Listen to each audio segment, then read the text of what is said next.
Die kronieke van die oorlog van Siele-reeks. Boek 1. Velaria. Die begin van die einde. Hoofstuk 14. Khazad Gatol. Die roep van die voorgeslag. Die groot saal van Nar Isdem Arak was voller as ooit tevore, sy reusagtige, in die oog onbereikbare donkerte verdwynende gewelfte het enige geluid verslind soos 'n bodemlose klipieter. Maar vandag het hierdie lae, veelsonige gedreun gebaar uit honderde kele, nie net in die vloersteen self gevibreer nie, terwyl dit 'n klein bewing in die sool van stewels laat weergalm het. Die lig, dig en swaar van die stank van brandende olie in ontelbare vakhuis, skroeiende sweet, rooktermende leer en oud, alomteenwoordige stof, het gewiebel van die konstante beweging van liggame en swaar, onsigbare stromings geskep. Dit het gelyk of die antieke vesting self, eeue lank in stil ruste, nou gespanne geluister het na hierdie geraas wat verandering aankondig, en elke klip van die gepoleerde granietvloer tot die rou gehakte reliefs op die mure, het hierdie spanning bewaar, hierdie onrusbarende vibrasie van lewe wat teruggekeer het na lang vergete sale. In die middel van die saal, rondom die massiewe tafel uitgekap uit 'n enkele blok swart basalt, het die oudstes en leiers van die versamelde stamme gesit. Aan die een kant, ondoordringbaar soos polisteer eeuwende skurwe rotse, die dwerges van die eysterhand onder leiding van Dimran, wie se swaar, onbeweeglike blik in die ruimte gevestig was, ontmoetingsvermydend met die verraaiers van die koperbaarde wat oorkant gesit het. Torben Koperbaard met sy digte baard vol roet, het rustig en metodies aan die handvatsel van sy ingenieurshamer gevee. Sy pragmatiese oog het oor die vergadering gegly, nie die pathos van die retoriek beoordelend nie, maar die praktiese voordeel en die onvermydelike koste van die gebeure. Tussen hulle, soos 'n lewende, asemende muur, het die grysbaarde van die eysterpiek hulle versprei, wie se oudste, die initieerder van hierdie lydensvolle byeenkoms, met toe oë gesit het, die voorkeure van 'n afsydige arbiter bewarend. Maar elke woord, elke sig uitgespreek in die saal, het in die diep, soos uitgedroogde rivierbeddings lykende groewe van sy gesig neergelê, 'n woordgeskiedenis van die huidige oomblik vormend. Boekrol van vlees en bloed waarin woede en hoop met ewe onuitwisbare ingeskryf is. Langs die omtrek van die saal, in die skaduwee van reusagtige pilare wie se toppe verlore geraak het in die kronkelende rook onder die gewelfte, het ander aankomelinge gestaan wie se lotsbestemmings ook aan 'n draad gehang het. 'n Groep mense in geskeurde klere en naby sporesoekers. Self Darrell, lank en vol litteke, het gestaan met sy arms gekruis oor sy bors, sy vertikale, soos die van 'n roofkat, pupille het tot spleetjies vernou, elke besonderheid, elke wenk van leuen of swakheid opsoekend. Hy het die geringste verandering in stemtoon of 'n senuweeagtige gebaar opgemerk, vir hom, die halfbloed wat op gevaarlike paaie groot geword het sulke klein dingetjies veel meer beteken as harde woorde. Langsaan, selfs die dwergwagte in hul gepoleerde harnasse met hul reusgroote en breë skouers oorskaduwend, het die senture gestaan. Fronde met sy verweerde gesig, vasgevries in 'n onbeweeglike granietmasker, het op 'n lang spies geleun. In die diepte van sy moe, ingeslonke oë, soos gloeiende kole onder as, het 'n vuur van stomme woede gesmeel oor die verbrande steppes, oor die gevalle stamgenote wie se bene nou onder 'n vreemde hemel gewit het. Alina het effens agtergebly, haar slim, koue, soos winterhemel, oog het vir 'n oomblik gegly oor die brose, gespanne figuur van Torian tussen die mense. In haar oë het iets onwykbaar geflikker, soos stil ondersteuning, vinnig uitgedoof onder die gewig van omstandighede en die las van verantwoordelikheid wat swaarder op haar skouers gelê het as enige maleenkolder. En laastens, die 11. Leiraal en haar afdeling het op 'n lae klipplatform gestaan, spesiaal vir hulle deur die dwerges voorberei, sodat hulle brose, maar welluidende stemme gehoor kon word, en hulle self gesien kon word. Hulle was 'n eilandjie van buiteaardse, byna onnatuurlike skoonheid in hierdie briete, van hitte en metaal asemende see van staal, klip en spiermassa.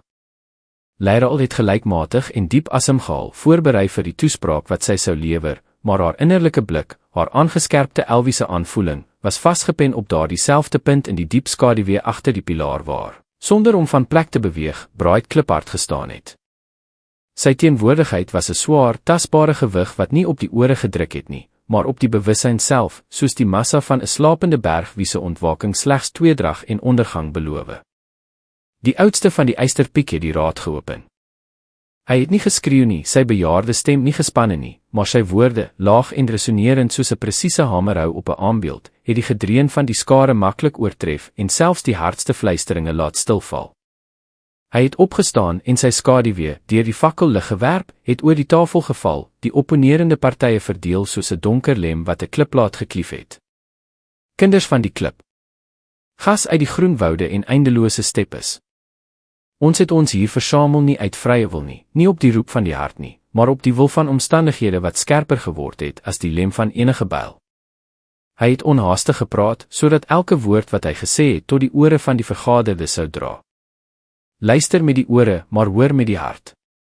Oordeel nie net dade nie, maar ook gedagtes.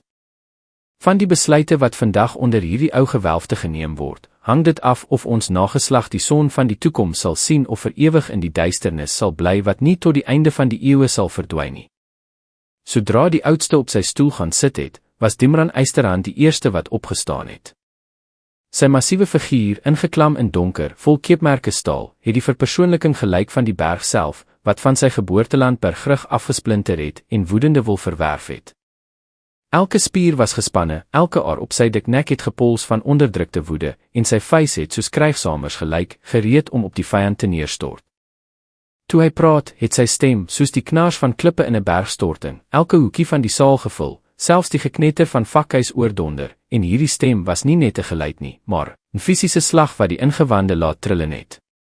Almal praat net oor die storm in die ooste, het hy gedonder, en sy woorde het soos 'n rotsstorting geval.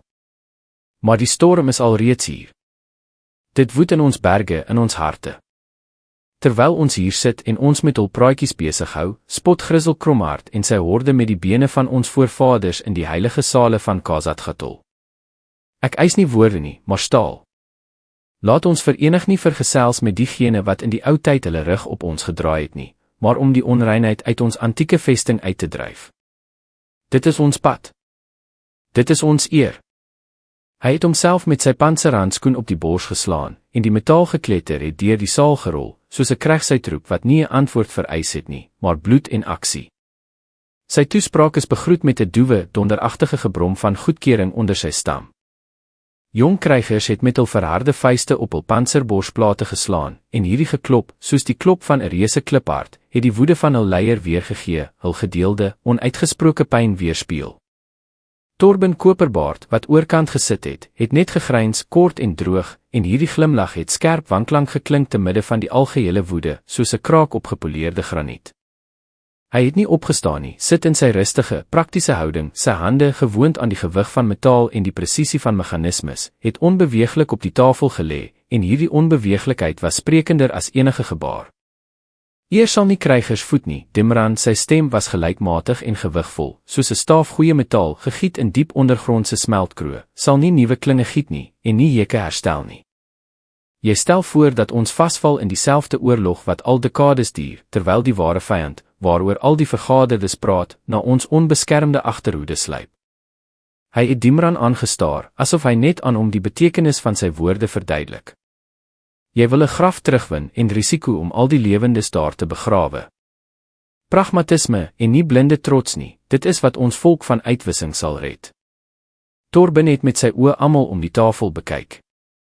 Ons moet versterk wat ons het, nuwe mure bou en kragte versamel, en nie huil oor wat ons vir altyd verloor het nie, want die verlede, hoe glorieryk ook al, sal dors nie lesie nie en 'n pyl nie stop nie.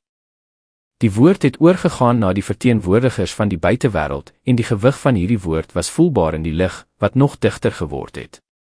Die spoorzoeker Darrell het na vore gestap, sy lang, vol litteke figuur het skerp afgesteek teen die kortbenige dwerges, soos 'n boom wat na 'n brand nog staan. Almarion is blind, en sy blindheid is dodelik gevaarlik, het hy gesê, en elke woord het die teiken getref, in die hart van die vrees wat agter woede en wrok weggesteek het. Die groot raad van die Here sit vas in hul klein intriges, terwyl hulle mag en lande verdeel, terwyl 'n leer, soos hierdie wêreld nog nooit van die oudste tye afgesien het nie, in die oeste opgebou word. Ons het dorpe in as gesien, en mense op die vlug of as gevangenes weggevoer. Hierdie bedreiging ken nie julle grense of onsse nie. Sy stem was koud en skerp van alle warmte en hoop ontbloot. Julle kan wegkruip in jul diep grotte, en hoop die storm sal verbygaan. Maar dit sal nie verbygaan nie. Dit sal elke spleetjie, elke kraak vind, en almal verslind, sonder selfs name vir herdenking agter te laat. Toe het Frondar gepraat. Hy het swaar op sy lang spies geleun, en die stok het effens gebuig onder sy gewig, en sy stem, diep en moeg, het geklink met die onweerlegbare waarheid van 'n kryger wat die dood in die oë van sy stamgenote en die ondergang van hele nedersettings gesien het. My broers en susters het geval terwyl hulle mense se dorpe verdedig het, en ons senture, kinders van oop ruimtes en vrye wind, het na heel klippekamers gekom, iets wat ons nog nooit uit ledige nuuskierigheid gedoen het nie. Hy het na niemand spesifiek gekyk nie, sy blik was na binne gerig, na daardie beelde wat sy siel uitgebrand het, na die swart rook oor brandende steppes en die stilte wat na die gevolggeveg ingetree het. Hy wat die eystersjamaan genoem word, is nie net 'n leier wat hordes van almal wat alles lewend haat, bymekaar maak nie. Hy is gif wat die aarde self vergiftig, die lewe daaruit suig. Hy wil dit nie verower nie. Hy wil hê dit moet sterf tot stof vergaan.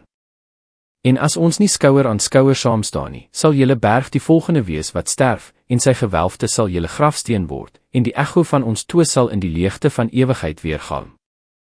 Dit was Leirel se beurt.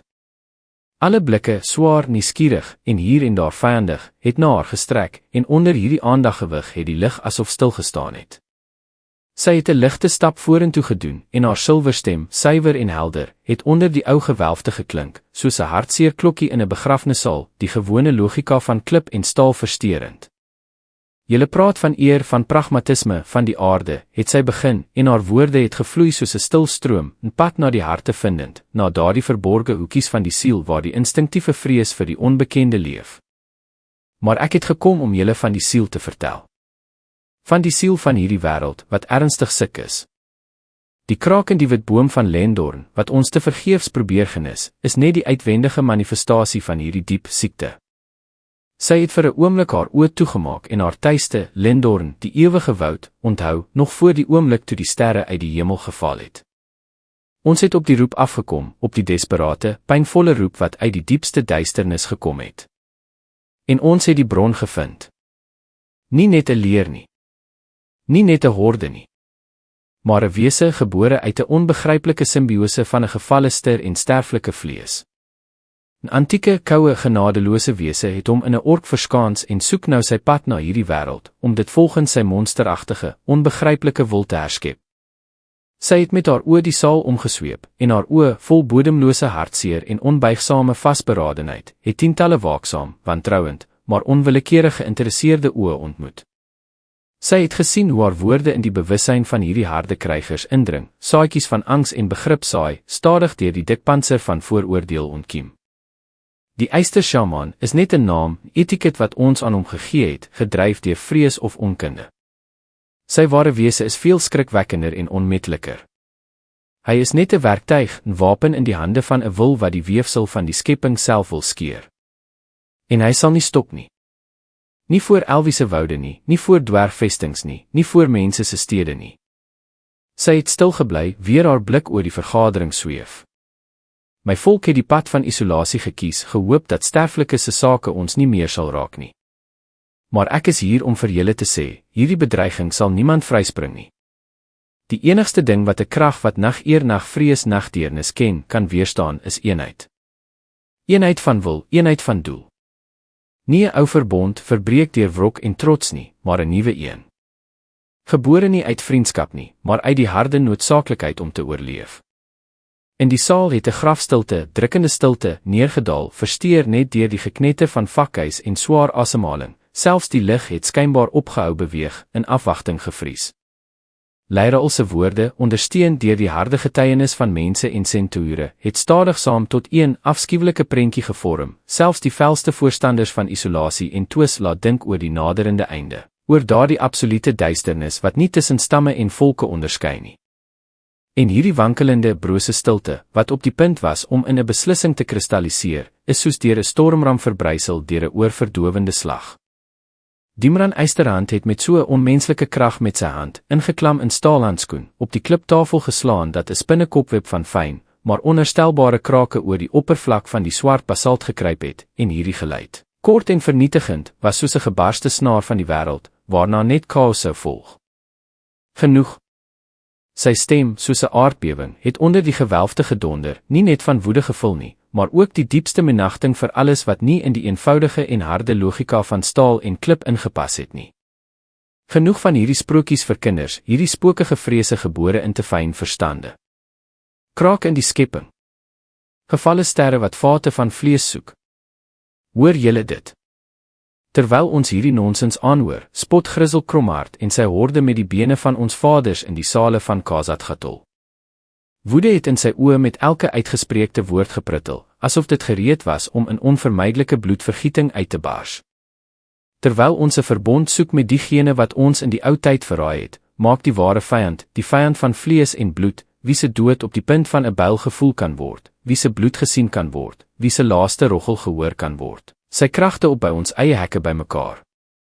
Sy blik was nou vasgepen op net een klein figuurtjie, Lyral, wat ook nie haar oë van hom afgewend het nie. Ek eis nie woorde oor eenheid nie, maar staal vir wraak. Ek eis 'n veldtog na KwaZulu-Natal. Daar is hy, ons vyand.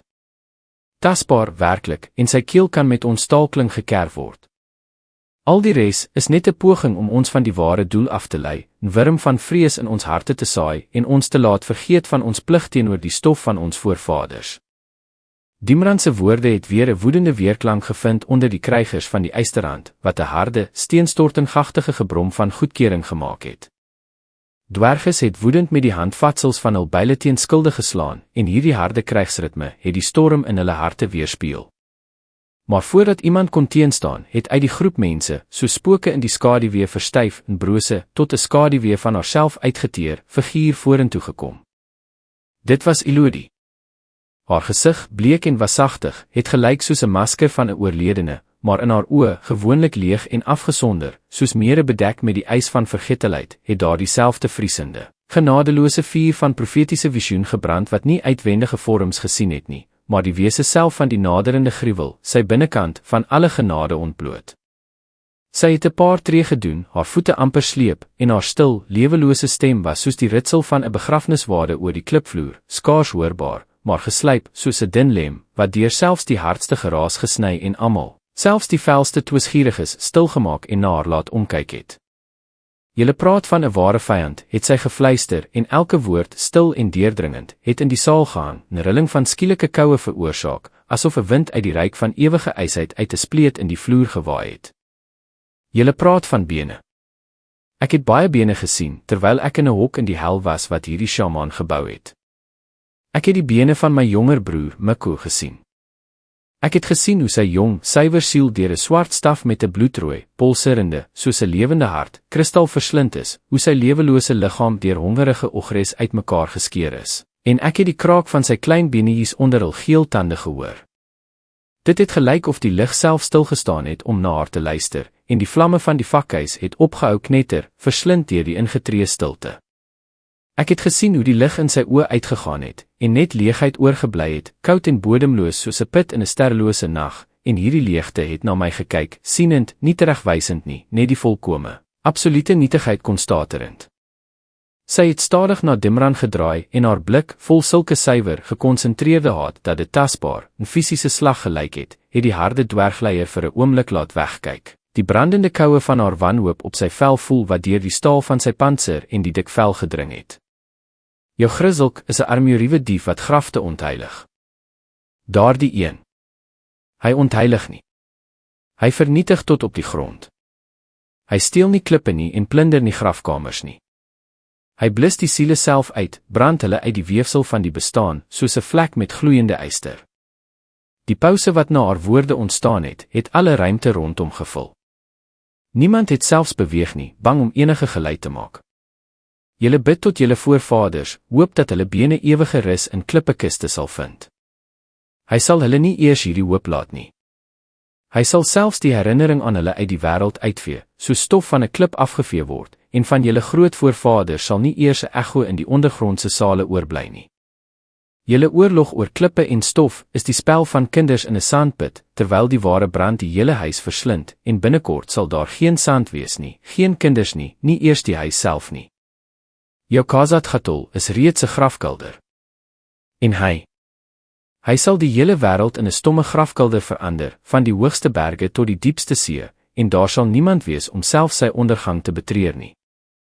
Sy het stil gebly, asem skep, haar maar, amper kinderagtige skouers het effens gebewe, soos van 'n innerlike wind wat uit daardie donker plekke gewaai het waar sy gewees het, die yskoue asem van absolute einde draand. Na haar woorde het dit gelyk of die klippe self in die saal hulle asem ingehou het.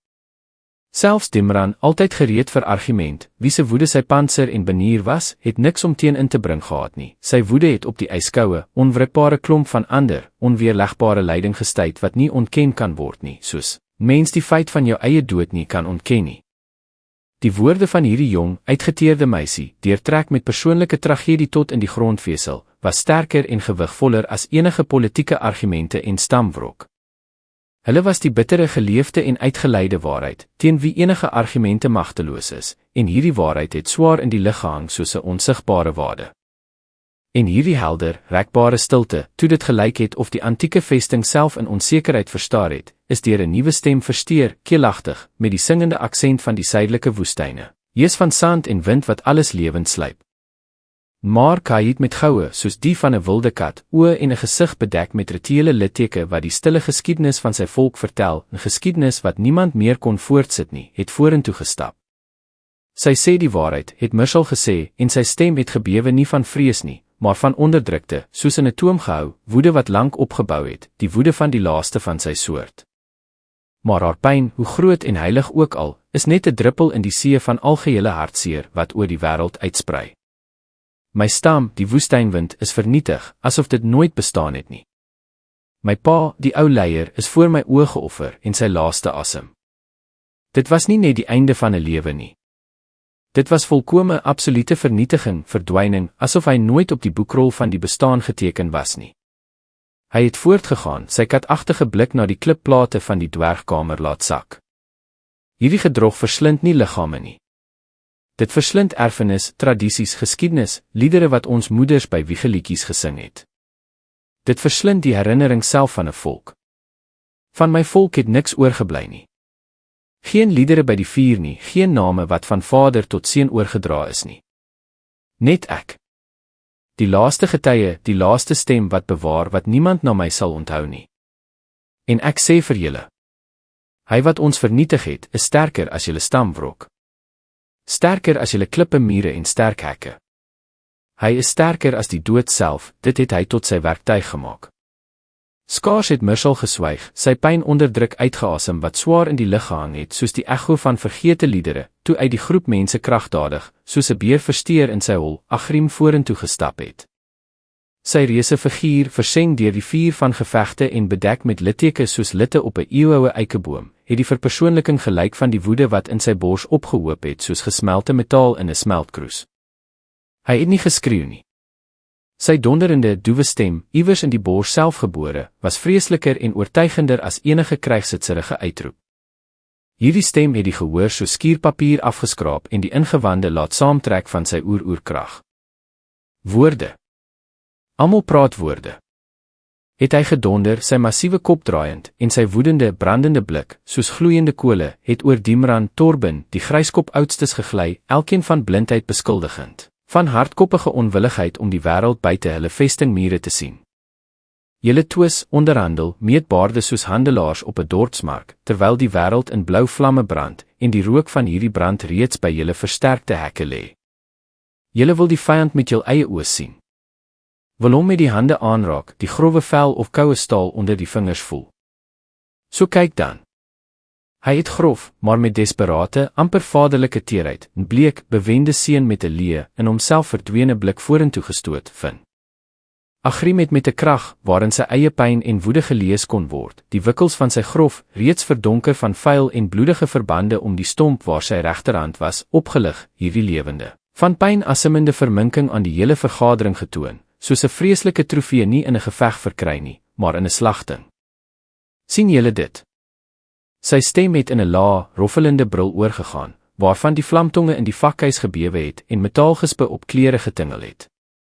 Op sy huis, op ons gesamentlike huis, ons dorpie verre oewer, het orks onder die skerm van die nag toegeslaan, en die hand is vir hom afgeknaag deur 'n vervloekte barg toe hy, 'n gewone seun, nog nooit iets skerper as 'n herdersmes in die hand gehad het nie, probeer het om 'n gewonde sentuur te beskerm.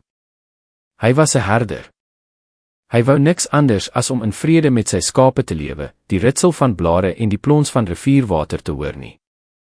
Wat moet hy nog doen sodat julle eindelijk verstaan? Watter nog bewys benodig julle hardkoppe? Sy hand, haar broer, sy volk. Is hierdie vars grafte wat nou op die rande van die wêreld gegrawe word, nie genoeg vir julle nie, om op te hou om na jul voete te kyk en daardie alles verslindende vuur te sien wat reeds na jul eie drumpel kruip en dit met verkoelde tong lek? Onder die dwerges, veral die jong en hittige krygers van die Eysterhand, het 'n verontwaardigde, vernederde gebrom opgestaan. Hulle het hulself in die fondament van hul bestaan beledig gevoel, in hul geloof in eer en staal. Een van hulle, nog jonk, met 'n van woede gloeiende gesig en oë vol wrok oor sy leier, kon dit nie hou nie en het teruggeskree oor die groeiende geraas. En ons moet op sy woord elke swerwer met 'n tragiese geskiedenis glo. Wie is hulle, hierdie vreemdelinge, om ons kinders van die klip te leer oor die ewige plig en ware eer wat ons in die duisternis gesmee en na die lig gebring het? Dit was die laaste druppel wat die beker van geduld oorloop het van diegene wat tot dusver stil gebly het. Vorentoe verby sy stamgenote, glad en klankloos, soos 'n skaduwee wat teen 'n muur gly, het die elf Fëanor gestap. Sy hare was deurmekaar en in sy oë, gewoonlik kalm en diep soos woudmere, het die koue vuur van woede gebrand. Julle noem ons swervers. Sy stem was laag, stil en daarom dubbel gevaarlik, soos die gesis van verborge staal voor 'n dodelike hou, en hierdie stilte het selfs die jongste dwerg laat stil bly. Ons is Lendorn. Ons herinnering is ouer as julle oudste, mosbedekte klippe. Ons onthou die geboorte van die eerste sterre, en julle kan nie eers met julle buurman versoen oor 'n lang twis nie, wat vir ons korter is as 'n oogwink. Julle grawe in jul donker tonnels soos blinde molle, en waag dit om ons swervers te noem. En dit op die oomblik toe na jul klippevesting, diegene gekom het wat die wese self van die naderende einde gesien het, wat gehoor het hoe die skepping kraak. Hy het 'n kort pouse gehou sodat almal kon luister, nie net daardie jong dwerg nie.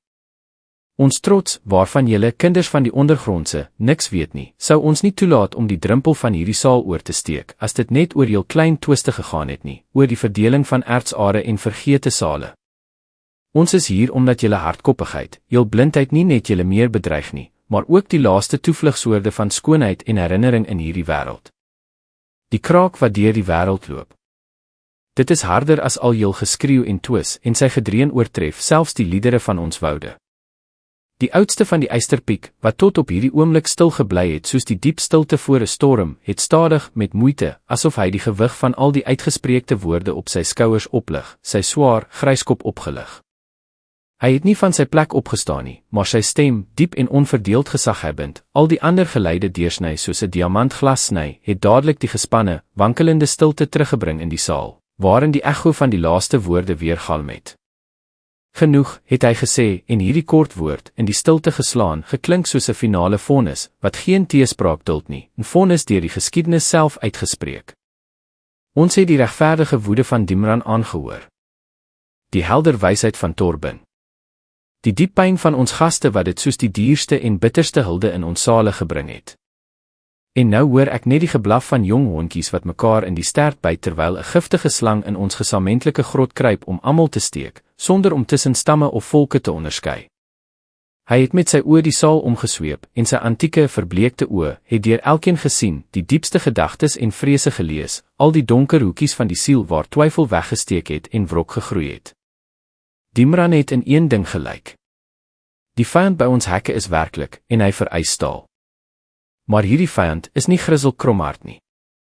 Torben het gelyk. Ons moet pragmaties wees en kragte bewaar. Maar pragmatisme is nie om jou in jou hol toe te stop en te hoop die ellende sal verbygaan nie, vertrouend op die dikte van klippe mure. Pragmatisme is om die eenvoudige, soos 'n hamerhou, waarheid te verstaan. Teen die vyand wat hierdie mense, elwe en centaure beskryf, sal ons byle en sterk mure alleen nie genoeg wees nie. Hy, die oudste, het na Agrim met sy verrimpelde vinger gewys, het in die belangrikste ding gelyk. Ons vereis bewyse, verblind deur ons trots, en ignoreer tog hardkoppig die lewende, assimmende bewyse wat reg voor ons staan, na ons kyk met oë vol pyn en stomme hoop. Hy het swaar op sy uitgekerfde stok geleun, en die antieke, knopperige gewrigte van sy vingers het wit geword van inspanning toe hy sy liggaam oplig, geklee in eenvoudige, maar daarom nog meer majesteuse klere. Elke beweging van hom was vol bedaardie, eeulange betekenis, en dit het gelyk asof nie 'n ou dwerg opstaan nie, maar die berg self, wat stem verkry om sy wil uit te spreek. Die stamuisterpiek het gespreek, en sy woord is van nou af in die klip uitgekap, het hy gedonder, en sy stem het die gedreun van die hele saal ingesluk en dit in eerbiedige stilte omskep. Ons kan nie, het nie die reg om op twee fronte te veg nie, met die spooke van die verlede wat uit die graf te fluister, en met die lewende nagmerrie van die toekoms wat na ons hekke nader, stilte van volkome nietigheid meebringend. Ons kies die toekoms, want sonder dit word die verlede net 'n versameling grafstene waarvoor niemand sal sorg nie. Ons erken die bedreiging wat die eystersjamaan genoem word, as gemeenskaplik vir al die kinders van hierdie wêreld, van die hoogste elf tot die diepste dwerg. En ons sal ooreenkomstig ons plig en ons eer optree, wat beveel om die lewe te beskerm, nie net klippe nie. Hy het reguit na Dimran gekyk, en in sy antieke, verbleekte blik was daar geen uitdaging of verwyt nie, net opregte, klippe swaar gewig van die onvermydelike besluit, geneem na lang en lydensvolle nadenke, 'n gewig wat nou deur almal gedeel moes word. Bodes dra reeds die boodskap deur alle tonnels en bergechos van die Drakrig. Die groot raad van alle stamme van die Koperkloof tot die granietpieke sal hier byeengeroep word, in die sale van Nar Isdem Arak, om hierdie getuienis, deur pyn van pyn en waarheid, aan te hoor en 'n eenparige besluit te neem, soos ons voorvaders in die donkerste tye gedoen het. Die eysterhand kan daaraan deelneem, sy woede en sy staal bydra tot die gesamentlike pot. Of op sy bly versadig in sy wrok so suurbier. Sy woorde het soos 'n vonnis vir almal wat in hierdie kamer vergader het, geklink, en veral vir diegene wat om die kliptafel gesit het. Maar weet, en onthou hierdie woorde, kap hulle in die geheue in. Hy wat op sy bly, sal in volkome eensaamheid voor die aankomende storm bly. En die klip wat alles onthou, sal nie die name bewaar van diegene wat vrywillig die pad van vergetelheid gekies het nie, wegdraaiend van hulle broers in die uur van die grootste nood. Die swaar, digte stilte wat op die toesprake van Agrim, Mirsal en die oudste gevolg het skielik gewig en rigting gekry, soos 'n onsigbare rivier wat diep die saal instroom, alle blikke en alle onrustige gedagtes saamsleep. Dit het aan die verste einde daarvan verdig, by die reuse granietpilaar wie se top verlore gegaan het in die rokerige waas onder die gewelfte, en van daar, eindelik, uit die hart van hierdie stilte, het die stem gekom. Die stem van Braaid Kliphart. Dit het nie hard geklink nie, maar het alle ruimte gevul soos ondergrondse gedreun wat nie met die ore gevoel word nie, maar met die bene, laag, vibrerend en onverbiddelik. Hy het 'n paar stadige, maatlike tree vorentoe gedoen, uit die skaduwee in die wiegelende lig van die vakhuis stap, en met elke tree het dit gelyk of die lig self verdig het, digter geword het. Sy mantel, growwe en vol stof van die diepste, vergete grotte en die koue van ondergrondse mere, het swaarder as lood gelyk, en die voue daarvan het onbeweeglik gelê, asof uit die klip uitgekap. Hy het nie na die van woede brandende Dimran gekyk nie, of na die nors nadenkende Torbin. Sy bodemlose, donker blik was na al die vergaderdes gerig, maar dit het gelyk of hy nie hulle gesigte gesien het nie, maar iets ver buite die klippe mure van die vesting, buite die berge, in die hart van die naderende duisternis. Daar dieselfde leegte wat lig en herinnering verslind. Alles wat julle nou hier gesê het, is waarheid, sy stem was laag en diep, soos die echo van 'n verste instorting in die verste, verlate myne, waar al eeue lank geen lewende wese se voet gestap het nie. Daar was geen woede van Dimran daarin nie, geen droë pragmatisme van Torbin nie. Daar was net koue, onverbiddelike konstatering van 'n feit wat geen twyfel duld nie, soos die swaartekragwet geen twyfel duld nie. Die leer wat in die ooste opgebou word, is werklik, en sy asem brand reeds die steppes, gras uit en verander trekkende kampe in as. En die krag wat dit lei, streef nie na eenvoudige verowering nie, nie na onderwerping nie, maar na volkome, totale vergetelheid. Vergetelheid van alles. Geraas van woude, fluister van steppes, herinnering van voorvaders wat in julle klippe bewaar word. En die ewigheid van die klip self, wat tot stof gewis sal word, van sy geskiedenis ontneem. Hy het vir 'n oomblik geswyg, sy woorde, swaar soos klonte, in die bewussyn van elkeen wat geluister het, laat sak, tot in die diepste van die verstand laat indring en 'n rilling van besef van die omvang van die bedreiging laat voel. Jy, Dimran, praat van eer, van plig teenoor die bene van voorvaders. Jy, Torbin, van oorlewing van die lewendes, van brood en sterkte van hekke. Maar julle twis, met die blik op die grond, die kraak by jul eie drempel bekyk, en sien nie, voel nie dat jul hele huis, jul hele skepping op die punt staan om onder druk van buite in te stort nie, en dan sal daar geen eer wees nie, Geen brood nie, geen hekke nie. Daar is nie net 'n vyand nie, nie nog 'n oorkleier wie se kop op 'n spies uitgestal kan word nie. Dit is die byl reeds oor die nek van die wêreld gelig. En na sy swart soos roet vaandel stroom almal wat selfs die asem van lewe haat, die herinnering self wat hierdie wêreld teen verval en chaos bewaar. Bright het stadig, amper meganies sy kop gedraai en sy blik, swaar en onafwendbaar, soos die beweging van 'n gletser, het uiteindelik die brandende, woedende blik van Dimran ontmoet, en dit het gelyk of hierdie twee blikke in botsing onsigbare vonke in die lug geslaan het. Jy is in een ding reg. Die vyand is reeds hier. Hy is nie net daar, ver in die ooste, agter die bergriggings en valleie nie. Hy is in ons eie mure, in ons eie vlees, soos 'n splinter wat die wond van binne bederf. Diegene wat in Khazad-Gatol verskaans het, jul heiligdomme ontheilig. Ek twyfel nie dat wanneer die sjamaan tot by die voet van hierdie berge kom, hulle met vreugde en gejuig die gange vir hom sal oopmaak en by sy horde sal aansluit nie, soos 'n vrotvinger aan die hand wat nie meer gered kan word nie, aansluit. Hulle het reeds deel geword van daardie duisternis wat die herinnering tot stof wil wis, geen spoor, geen naam, geen herinnering agterlaat. In die saal het 'n ontstelde, bang gefluister deurgedrewe, soos 'n slang, koud en vinnig, deur die rye gehardloop, maar Bright het onhaastig sy hand, ingeklam in 'n eenvoudige staalhandskoen, opgelig, en die gefluister het dadelik stilgeval, onderdruk nie deur die hardheid nie, maar deur die onverklaarbare, absolute swaarte van hierdie gebaar, die gebaar van 'n veldheer wat gewoond was dat na hom geluister word. Ons sal tussen die byl van die sjamaan uit die ooste en die blok in die gedaante van die goblins uit die noorde vasgedruk wees. Om die bru agter jou rug te verbrand, is die eerste en hoofreël van enige oorlogse taktiek wat selfs die jonkies leer. Terwyl hierdie etter, hierdie vrot, stinkende wond agter ons rug sit, sal ons nie volwaardige weerstand teen die hoofbedreiging kan bied nie.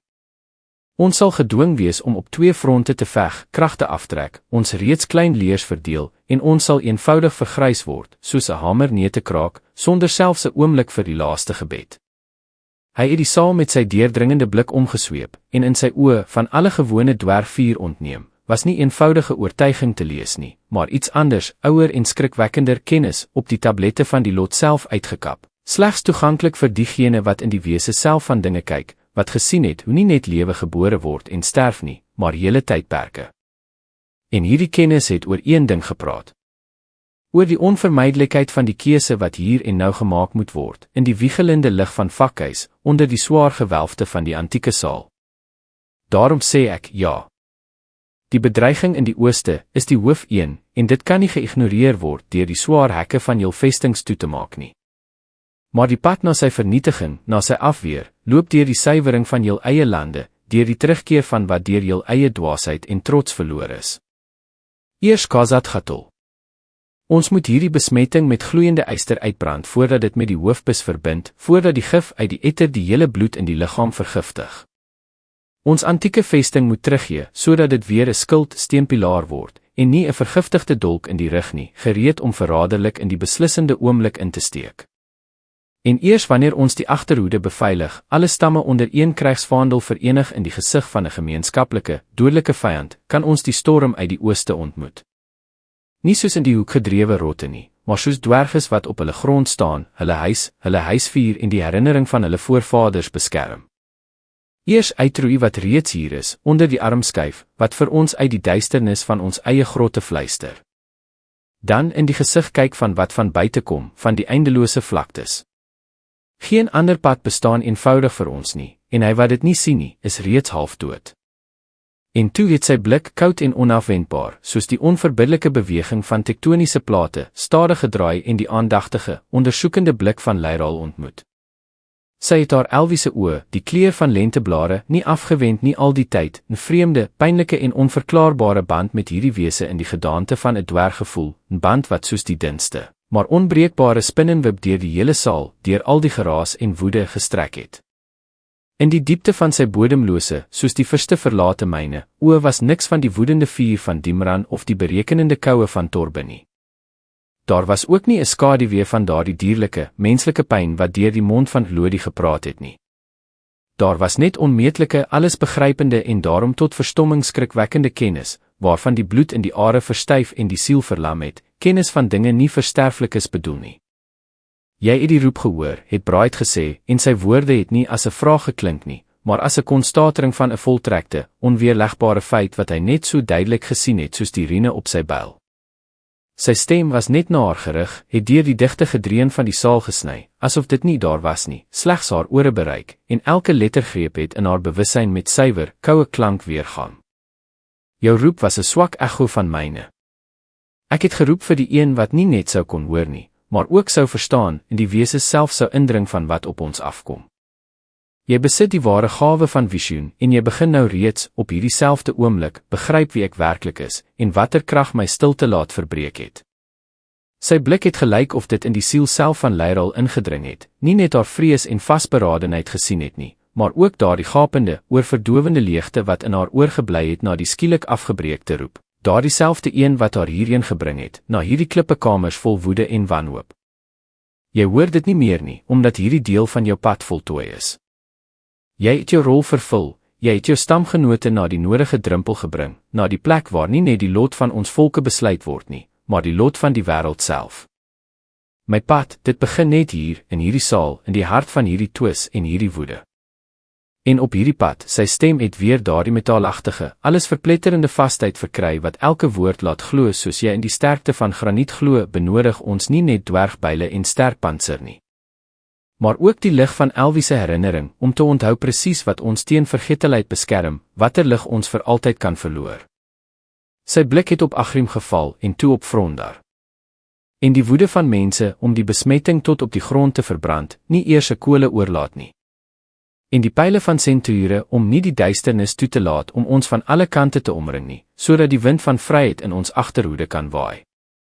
Hy het weer na die tafel van die oudstes gedraai, sy figuur het gelyk of dit alle aandag van die saal opgeneem het, maar sy laaste woorde, stil en ongelooflik gewigvol, was uitsluitlik na Lyral gerig, en net sy een, met haar aangeskerpte Elwiese gehoor, kon dit hoor, en hulle het in haar bewussyn ingeslaan soos ysnale. Binnekort sal jy verstaan dat die ware beproewing vir jou volk, vir jou geloof en jou plig, nie in die groen digthede van Lendorn begin nie, maar hier, in hierdie klippekamers, waar die enigste vraag besluit word, of die wêreld sal bestaan of in die niet sal verdwyn, en van jou keuse hang dit af of jou nageslag die dageraad sal sien of slegs die ewige, onophoudelike nag. Na hierdie woorde het donderstilte in die groot kamer geheers. Dit was dig, swaar, gevul met die gedreun van duisende onuitgespreekte gedagtes, vrese en ontluikende besluite. Dit het gelyk of selfs die ewige vlamme van die vakhuis stilgestaan het, en die reuse gewelfte opgehou het om echo te weerspieël, die hele klankgolf ingesluk en net die drukkende, amper tasbare stilte agtergelaat het, waarin die harte van honderde vergaderdes geklop het. Elkeen in die saal het oor die aangehoor nagedink, en die prentjie wat uit die verspreide fragmente saamgestel is, het eintlik 'n skrikwekkende, maar kristalhelder helderheid verkry. Dimran, wie se woede op die tasbare vyand in Khazad-Gatol gerig was, het hom nou nie as die einddoel gesien nie, maar as 'n hindernis op die pad na die redding van die hele volk, as die eerste tree na die groot geveg, en nie as die finale self nie. Sy hardkoppigheid het bots met die yster, onverbiddelike logika van die strateeg wat die slagveld in sy geheel gesien het, van die verste benaderings tot die hart van die bergkoninkryk. Torben Koperbaard, wie se pragmatisme die bewaring van kragte en die versterking van wat bestaan gedikteer het nou verstaan dat daar geen pragmatisme is om die wond agter jou rug te laat etter nie, die hele liggaam te vergiftig. Die verdediging van die vesting was sinneloos as daar reeds 'n kraak in die fondament was wat reguit na die vyand se kamp lei. Die oudste van die ysterpiek het stadig geknik, sy gryskaap het gewiebel soos bergmos onder die wind. Sy blik op Bright gerig, was van die vorige waaksaamheid ontneem, daarin was 'n swaar, uitgeleide erkenning en bitter vasberadenheid te lees. Die besluit het skynbaar oppervlakkig gelê, en Bright Kliphard het dit net aangewys, alles op sy plek gesit soos 'n ervare ingenieur die onderdele van 'n ingewikkelde konstruksie uitsit. Jy kan nie die ondergang tegemoet gaan terwyl jy 'n mes in jou agterhoed laat nie. Jy kan nie die toekoms red sonder om die verlede te beveilig nie, sonder om terug te gee wat verlore is. Daar was net een pad, om te verenig, die besmetting in Khazad-Gatol uit te brand, die dwerges hulle hart en hul agterhoede terug te gee, en eers dan, as een onverpletterbare rots, die hoofstorm te ontmoet wat in die ooste bymekaar gemaak het, volkome en finale vergetelheid op sy vaandels dra. Dit was daardie stilte wat na die slag van die hamer op die aambeeld kom, nie leegte nie, maar 'n digte van betekenisgevulde gedreun, waarin elke uitgespreekte woord, elke sug en elke hartklop weergalm. Die lig het swaar geword soos gesmelte metaal, dit was moeilik om asem te haal, en elke asemteug het die longe verbrand met die bewussyn van die onvermydelike keuse wat reeds gemaak is, maar nog nie uitgespreek is nie. Die stof van eeue wat in die woedende twis opgewaai het nou stadig neergesak, en daardeur het die buitelyne van die lot, vreugdeloos en duidelik soos die buitelyne van 'n byl op die skafot, gereed om op die nek van die veroordeelde wêreld te val, deurgeskemer. En in hierdie helder stilte, gevul met betekenis en spanning soos die laaste akkoord voor die groot geveg, het die stem van die oudste van die eysterpiek geklink. Dit het nie gedonder soos die van Dimra nie, die gewelf te laat bewe, en was nie geslyp soos koue staal van Torbe nie. Dit was soos die knars van 'n antieke, maar nog steeds werkende meganisme wat eeue lank die meelstene van die geskiedenis gedraai het, en nou iets baie grootskaalser in beweging gebring het. Die klip lieg nie, het hy gesê, en sy woorde, stadig en gewigvol, het gelyk of dit riene direk in die lug uitgekap het, 'n onsigbare spoor in die geheue van elke luisteraar agterlaat. En dit wys ons die enigste kraak wat alles wat ons ken, dreig om in te stort. Nie daar waar ons oor eer en voordeel twis nie, maar daar waar ons een moet wees, soos 'n monoliet. Bright Kliphard sê die waarheid, uitgelei in die donkerste, vergete grotte van die wêreld, waar die lig van die vakhuis nie deurdring nie. Ons kan nie die storm tegemoet gaan terwyl ons 'n oop deur vir die verraderlike mes agter ons rug laat nie. Hy het met sy oë die saal omgesweep, en sy ou verbleekte oë, soos met die tyd gepoleerde safiere, het gelyk of hulle nie net die dwerges, elwe en mense hier gesien het nie, maar ook die ontelbare duisende wat hulle besluit in die skaderyke sale van elwestede en op die winderige platoes van nedersettings afgewag het, almal wie se lot aan hierdie dun, soos 'n spinnenweb, draad gehang het. Die stam Eysterpiek sluit aan by die veldtog na KwaZulu-Natal, het hy verklaar, en sy stem het daardie rituele krag verkry wat berge verskuif en die bedding van ondergrondse riviere laat draai. Nie as 'n vassal en nie as 'n leier nie, maar as 'n wapenbroer gereed om beide brood en bloed en die gemeenskaplike lot te deel. Ons sal hierdie verbond in die vuur van die gemeenskaplike geveg smee, om dan die in die geveg geharde klink teen die ware vyand wat uit die ooste sluip, terug. Die besluit is geneem. Dit het in die lig gehang, tasbaar en onafwendbaar soos 'n vonnis op 'n klipplaat uitgekap. En vreemd genoeg, die swaarte daarvan was nie drukkend nie, maar inteendeel bevrydend, die las van martelende twyfel verlig. Twyfel wat ure lank aan die siele geknaag het onmiddellik teruggetrek, plek gemaak vir koue, geslypte, soos 'n bylem, vasberadenheid. Selfs Dimran het nie meer getwis nie. Hy het gestaan, sy magtige, vol littekke vuis geknip, sy bors, ingeklam in staal, het swaar op en af gegaan, maar in sy oë, gewoonlik net van blinde woede gevul, het 'n nuwe, strategiese vuur nou gebrand. Hy het die pad gesien. Moeilik, bloedig, met bene besaai, maar die enigste regte een. En toe het ander stemme geklink, nie hard nie, maar soos vuursteen vas. Die stemme van mense wie se huise reeds deur die naderende duisternis van die aarde afgevee is. Die stem van die senteur, vir wie eer nie 'n hol klank was nie, maar die wet van die steppe, deur die hoewe van voorvaders geskryf. En laastens, die suiwer, soos 'n bergstroom, stem van Lyral, wat geklink het met daardie deurdringende helderheid wat eie is net aan diegene wat reeds in die afgrond gekyk het, en nie teruggetrek het nie, 'n deeltjie lig in hulself bewaar. Sy het nie harde toesprake gelewer nie. Sy het net gesê, na Bright kyk, wie se stille teenwoordigheid op hierdie oomblik sprekender as enige eed was. Lendorn sal skouer aan skouer met die kinders van die klip veg. Nie vir die ou vriendskap wat lankal in die argiewe van die geskiedenis vergaan het nie. Vir die toekoms wat nie in een deurlopende, sterlose nag moet verander nie, waar daar geen plek vir liedere of herinnering sal wees nie. En in hierdie eenvoudige, van hoogmoed ontblote woorde was die hele vreeslike waarheid van hulle posisie vervat. Hulle gaan sterf nie vir glorie nie, nie vir rykdom nie, en selfs nie vir eer, verstaan as ydelheid nie. Hulle gaan sterf vir die eenvoudigste, belangrikste ding, vir die reg dat hierdie toekoms eenvoudig sal aanbreek, vir die moontlikheid van 'n nuwe dag vir diegene wat miskien nooit hulle name sal ken nie. Lyral, wat op haar platform staan, het gevoel hoe haar eie onrus, wat 'n nes in haar bors gebou het, deur 'n vreemde, amper onnatuurlike kalmte vervang word. Die leegte binne, oorgebly na die stilgevalle roep, word nou deur iets anders gevul, nie deur 'n stem nie, maar deur 'n gevoel, diep en onweerlegbaar.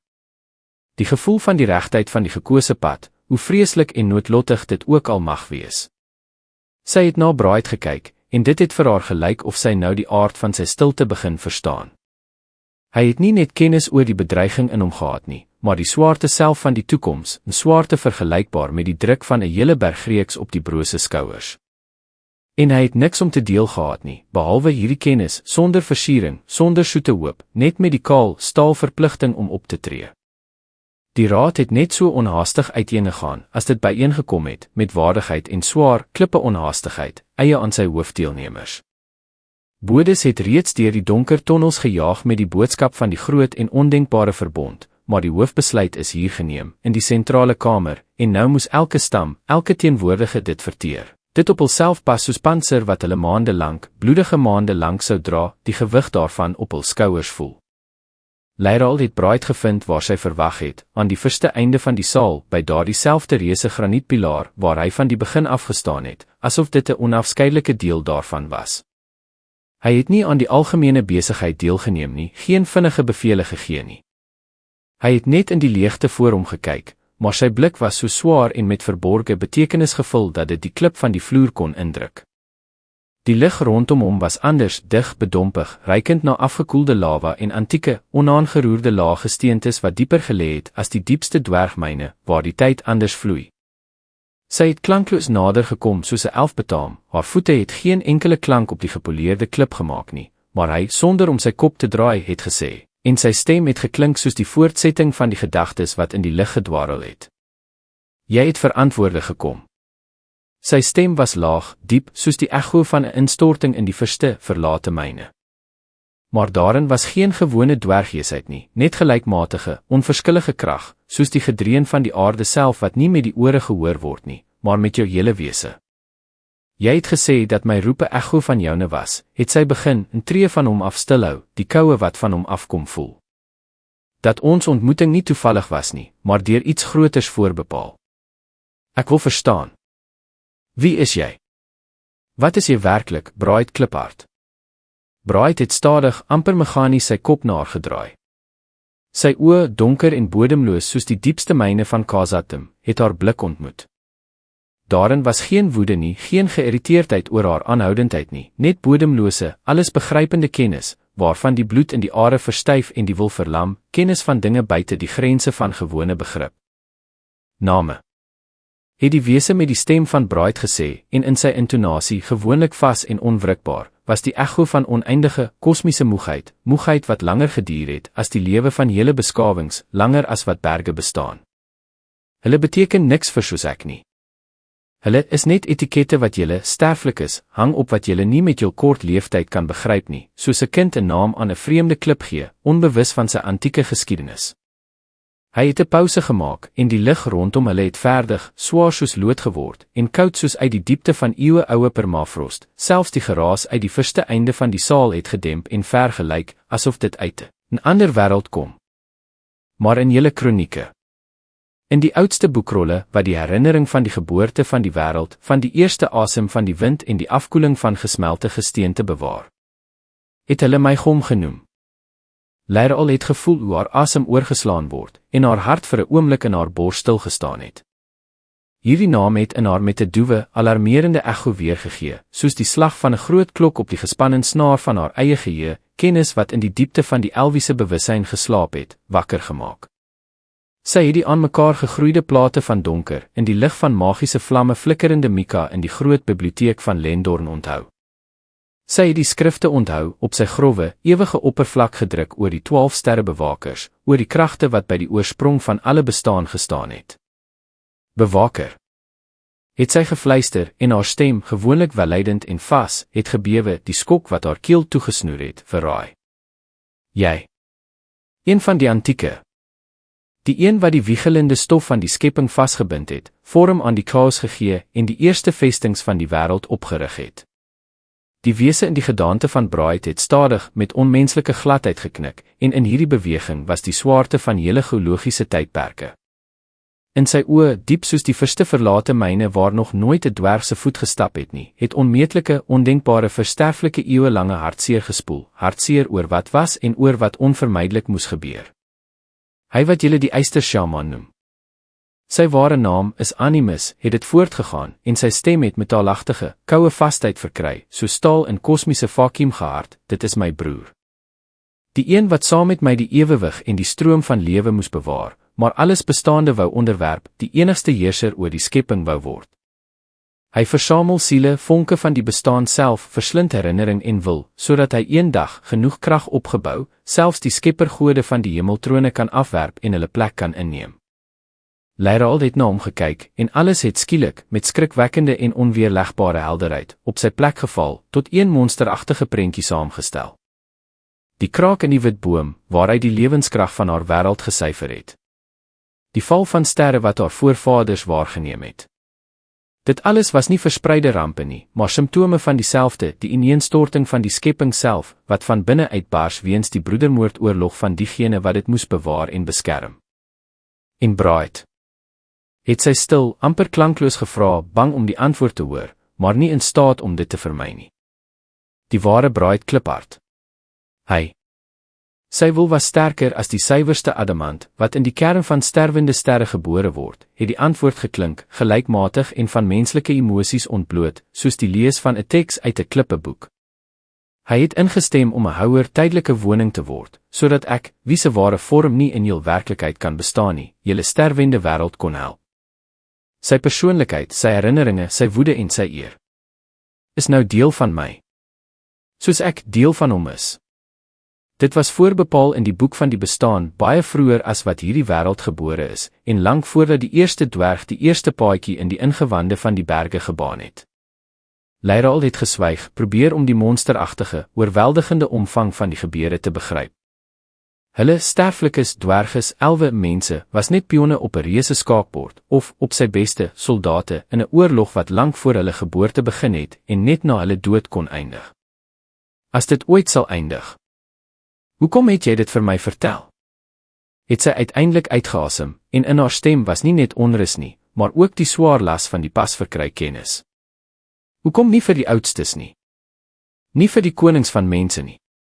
Omdat jou volk onthou, het hom eenvoudig, sonder die geringste vleierie, gesê. Julle herinnering bewaar in die liedere van bome en in die lig van maanklippe. Is amper so oud soos hierdie berg. En om te wen, om te weerstaan teen my broer, benodig ons nie net wapens van staal of towerspreuke uit antieke boeke nie. Ons benodig begrip. Diep, onbreekbare begrip van wat ons werklik beskerm, waarvoor ons bloed vergiet. Nie net grond of klippe nie, maar die siel self van hierdie wêreld. Sy geskiedenis in elke stroompie en op elke blad geskryf. Sy herinnering wat die enigste skild is teen die nietigheid wat animus meebring. Hy het gedraai en sy bewegings was van die gewone dwerglompheid ontneem. Hulle was stadig, onhaastig, swaar soos die beweging van tektoniese plate en het weggestap, diep die saal in, waar die skaduwees digte, ondeurdringbare kolle gelê het. Sy silhouet het in hulle begin oplos, maar sy laaste woorde, stil en ongelooflik gewigvol, het in die koue lig gehang, in die bewussyn ingeslaan. Maak jou stamgenote gereed, woudogter. Binnekort beweeg ons op Khazad-Gatol. En dit sal net die eerste, die kleinste geveg in die oorlog wees wat die lot van alles bestaande sal besluit, en die uitslag daarvan sal afhang van hoe vas julle kan vashou aan wat julle wêreld lewend maak. Leiraal het alleen agtergebly in die aankomende stilte van die amper leë saal, en gevoel hoe die swaar, die sielvereisende kennis haar vul, vorige vrese en twyfel verdring, vervang met 'n enorme, drukkende verantwoordelikheid. Sy het na die dun, amper onsigbare kraak in die klippe muurwerk gekyk, 'n klein fout in die majestueuse skepping van die dwerges, en het nou daarin die direkte, skrikwekkende weerspieëling van daardie groot kraak gesien wat deur die hart van die skepping self geloop het, te dreig om uitmekaar te skeur. Leiraal het die groot kamer verlaat, die swaarte van die aangehoor voel, asof 'n onsigbare berg reeks op haar brose skouers gelê het, elkeen van sy klippe druk. Die lig in die algemene vertrekke waarheen sy gegaan het, was dig en het die longe gebrand. Dit was gevul met die reuk van ongewaste sweet, rooktermende leer, buitende rook van teervakhuis en alomteenwoordige onrus wat soos mis gedwarrel het. Haar elwe, Darelse mense en Frondarse sentore het hulle in die verste hoek van die uitgestrekte grot, in 'n tydelike kamp omskep, versprei, en die gedempte gedreun van stemme, vol twyfel, moegheid en ingehoude woede, het haar by die ingang ontmoet, haar reeds oorvol bewussyn met nuwe kennis binnengedring. Ons gooi onsself in die eerste geveg wat die dwerges onder die berg begin het een van die jong spoorsoekers heftig gesê, terwyl hy aan sy gladde essenhoutboog gedraai het, terwyl die ware vyand waaroor ons gewaarsku het, Rustig in die ooste kragte bymekaar maak en tande op ons slyp. En wat bly vir ons oor, kleintjie? Het Gert Doewe teenoor gegaan, op 'n growwe klip sit en op sy swaar, vol keepmerke byl leun. Hier sit, in hierdie klippe muiseval, en wag tot hy self na ons toe kom kuier. Sonder dwergvestings, sonder hierdie mure, is ons op oop terrein maklike prooi vir enige horde. Alina, wat die gewikkelde stomp van Finn ondersoek het stil geluister, haar slim, allesiende oë het oor die binnegekom leieral gegly, en daarin het 'n stom verwagting en eis vir duidelikheid geflikker. Frondar, wat op sy lang spies geleun het effens op sy gestaan, sy graniet verweerde gesig was 'n ondeurdringbare masker, maar die spanning in die dik, magtige spiere van sy nek het die intense innerlike stryd tussen eer en pragmatisme verraai. Leieral het na die middel van die kring geloop, en haar verskyning van skielike vasberadenheid gevul, het die twisgieriges laat stilval, asof die wind al die kerse in een slag uitgeblaas het. Alle blikke, vraand, waaksaam, vol hoop op duidelikheid en leiding, het op haar gestrek, op haar bleek, deur innerlike lig verligte gesig. Die besluit is nie sonder rede geneem nie, en dit is nie deur blinde woede gedikteer nie, het sy begin, en haar stem, suiwer en helder soos 'n bergbron, het deur die gespanne, bedompige atmosfeer van die kamp gesny. En dit is nie 'n dwerggeveg soos iemand dink nie. Wat nou in KwaZulu-Natal gebeur, en wat in die ooste opstaan, is twee kante van dieselfde muntstuk. Twee stewig aan mekaar verbonde drade in een weefsel, en as jy aan een trek, kraak die ander ook. Sy het met haar oë die vergaderdes omgesweep, in hulle oë dieselfde onverstand sien, dieselfde engheid van blik wat haar self net 'n uur gelede, voor die gesprek wat haar hele wêreldbeskouing omgekeer het, gekwel het. Ek het met Bright Kliphard gepraat, het sy voortgegaan. In die saal het volkome grafstilte geheers, waarin net die geknetter van vakhuis gehoor kon word. Maar dit is nie meer Bright nie. Nie heeltemal nie. Nie net hy nie. Wat nou deur sy mond praat en na ons met sy oë kyk. Iets oneindig oud. Ouer as die oudste eike van ons woude, ouer as hierdie berge wat ewig lyk. Ouer as die herinnering self van ons volke saamgeneem. Sy het 'n pouse gemaak, hulle laat voorberei vir die slag wat die gewone wêreldbeeld moes vernietig. Hy is een van die 12. Geesbewakers, pilare wat in die begin van die tye geskep is om die wiegelende skepping vas te bind, dit vorm en wet te gee. In ons oudste kronieke, wat in Lendorn bewaar word hy hom genoem. Die ster van die aarde. Die een wie se wil die oerstof in die vasteland waarop ons staan, omskep het. Deur die rye het 'n verbaaste, gedempte gefluister gedrewe, soos die geritsel van droë blare voor 'n storm. Selfs die mees siniese en ervare spoorsoekers van Darrell het na haar met wyd oop oë gekyk, waarin verwarring en ongeloof met bygelowige vrees gemeng te lees was. En daardie een in die ooste. Leieral se stem het vaster geword, daarin het staalnotas geklink, is sy broer. Hy is ook een van die 12 geeste, die gevalle bewaker. Die een wat die ewewig moes bewaar, maar absolute mag oor alles bestaande wou hê. Hy versamel siele, suig die oerenergie van die bestaan uit, sodat hy eendag, krag opgebou, selfs die skeppergode kan uitdaag en hulle plek kan inneem. Dis hierdie oorlog. Het Darrell stadig met moeite om woorde te vind, gesê, sy stem was hees van lang stilte en innerlike spanning. Is dit nie ons oorlog nie? Ons is net pionne in die spel van die gode. Speelgoed in hulle twis. Nee. Het Leieral skerp, amper woedend afgesny. Haar oë, gewoonlik kalm, het in groen vuur opgevlam. Dit is ons oorlog meer as enige andersin. Omdat die inset daarin ons bestaan self is. Ons siele is brandstof vir sy leer, takkies vir sy vuur. Ons herinnering, ons woude, ons stede, alles wat hy haat en tot stof wil wis, alles wat ons lewend maak. Die goblins in KwaZulu-Natal is net die eerste van diegene wat reeds by hom aangesluit het of sal aansluit sodra hy nader kom. As ons nie hierdie verbond nou smee nie, as ons nie hierdie brughoof uit sy neus wegruk nie, sal ons tussen die hamer en die aambeeld vasgedruk wees. Tussen die hoofhorde uit die ooste en die goblins wat ons in die rug slaan, in ons eie agterhoede. Sy het asem geskep, haar bors het swaar op en af gegaan, en haar ore het getingel van haar eie hartstogtelikheid. Bright Gom het homself, sy persoonlikheid, sy vryheid opgeoffer om ons 'n kans te gee. Sodat die antieke krag, trou aan die oorspronklike orde, aan ons kant kon veg, en nie van die kant af na ons ondergang kon kyk nie. Hy vra ons nie om te sterf vir dwergtoes of vir hulle blink klippe nie. Hy lei ons na die geveg vir die siel self van hierdie wêreld. Vir die reg dat die toekoms eenvoudig sal aanbreek, dat die oggendaaraad oor die wêreld sal opgaan, en nie oor die as nie. Die stilte wat na haar woorde gehang het, was anders nie verleë of kwaad nie, maar diep, swaar, nadenkend, asof elkeen in die wese van die gesêde ingekou het, dit aan hul eie lewe en lot pas.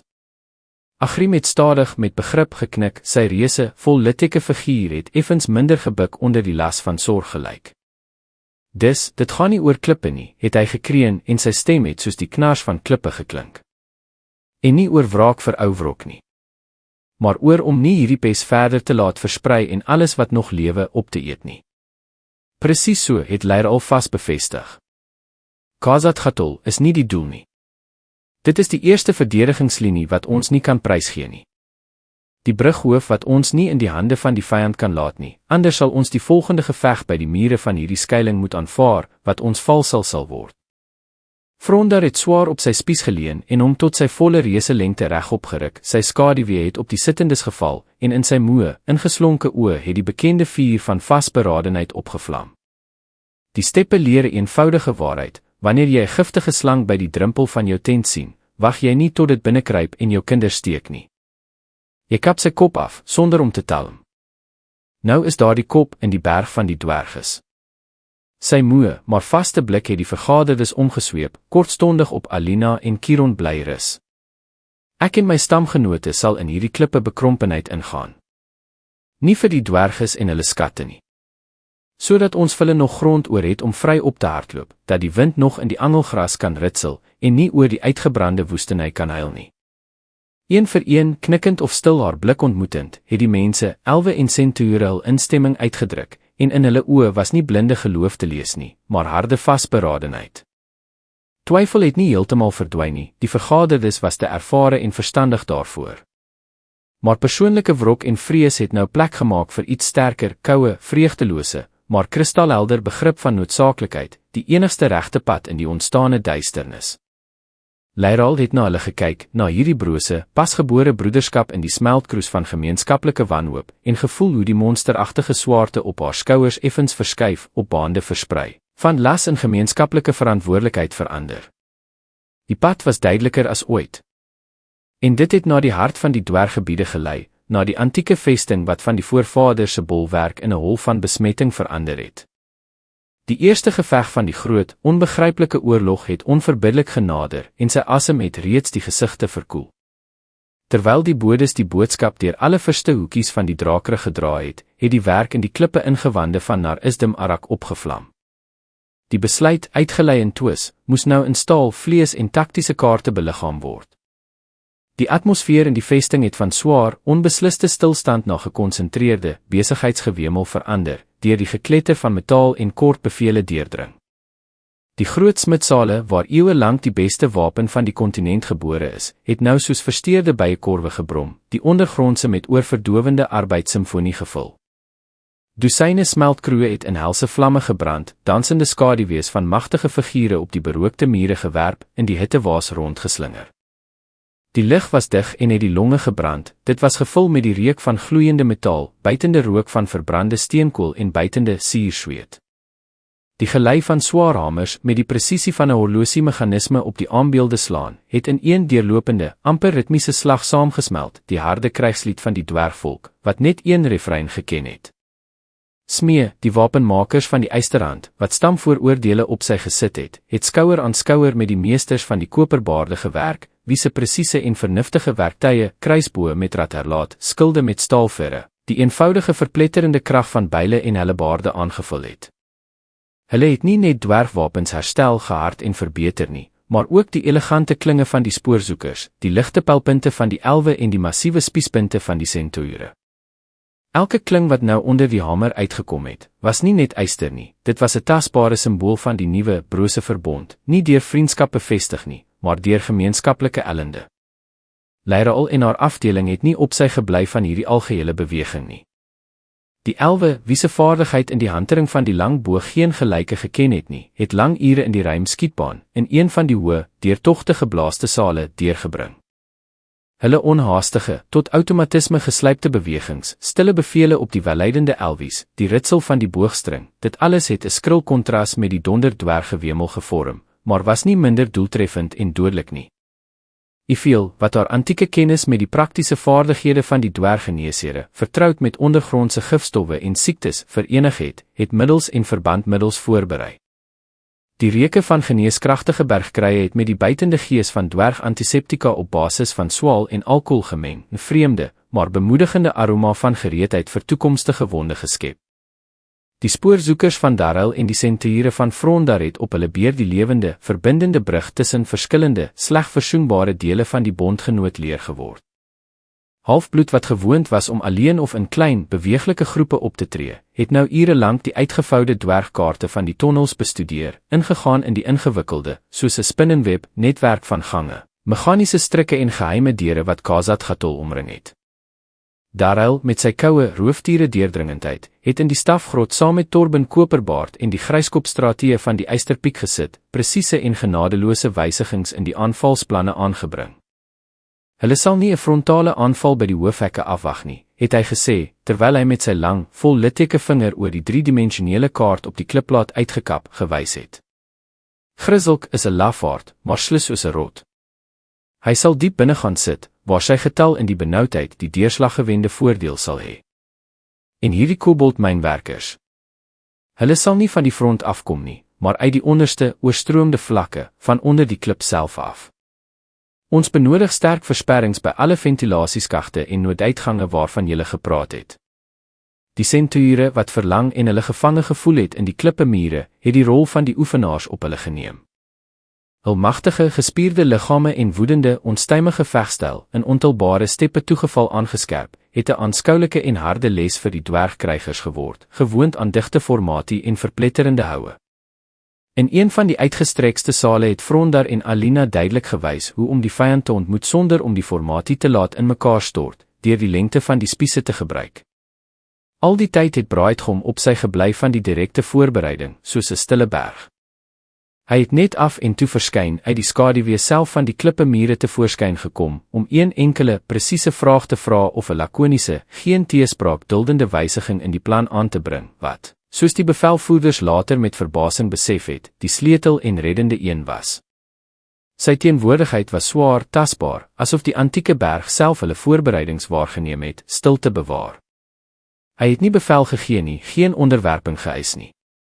Sy gesag was 'n gegewe, net so onweerlegbaar soos die swaartekragwet wat die klip laat val. Dae het verbygegaan, gevul met arbeid en gespanne wag. Die stemming in die vesting was dubbelsinnig, soos twee gesigte van een muntstuk. Aan die een kant die groeiende, deur die kolkende werk aangehitte selfvertroue en die gebore gees van kameraadskap in gesamentlike arbeid, wat ou hindernisse afbreek. Aan die ander kant die lydensvolle, drukkende wag van die onbekende. Almal het verstaan. Die ware toets sal net begin wanneer die boodskappers van die ander stamme verskyn. Sal hulle hierdie waansinnige besluit aanvaar om eeueoue twis te laat vaar en onder bevel van die een in wie die antieke gees praat te verenig om die vesting, deur dwergbloed oorstroom, te bestorm? Of sal die groot raad in 'n nuwe, nog meer woedende en bloedige twis verander, die laaste swak kans op eenheid in die gesig van die einde begrawe?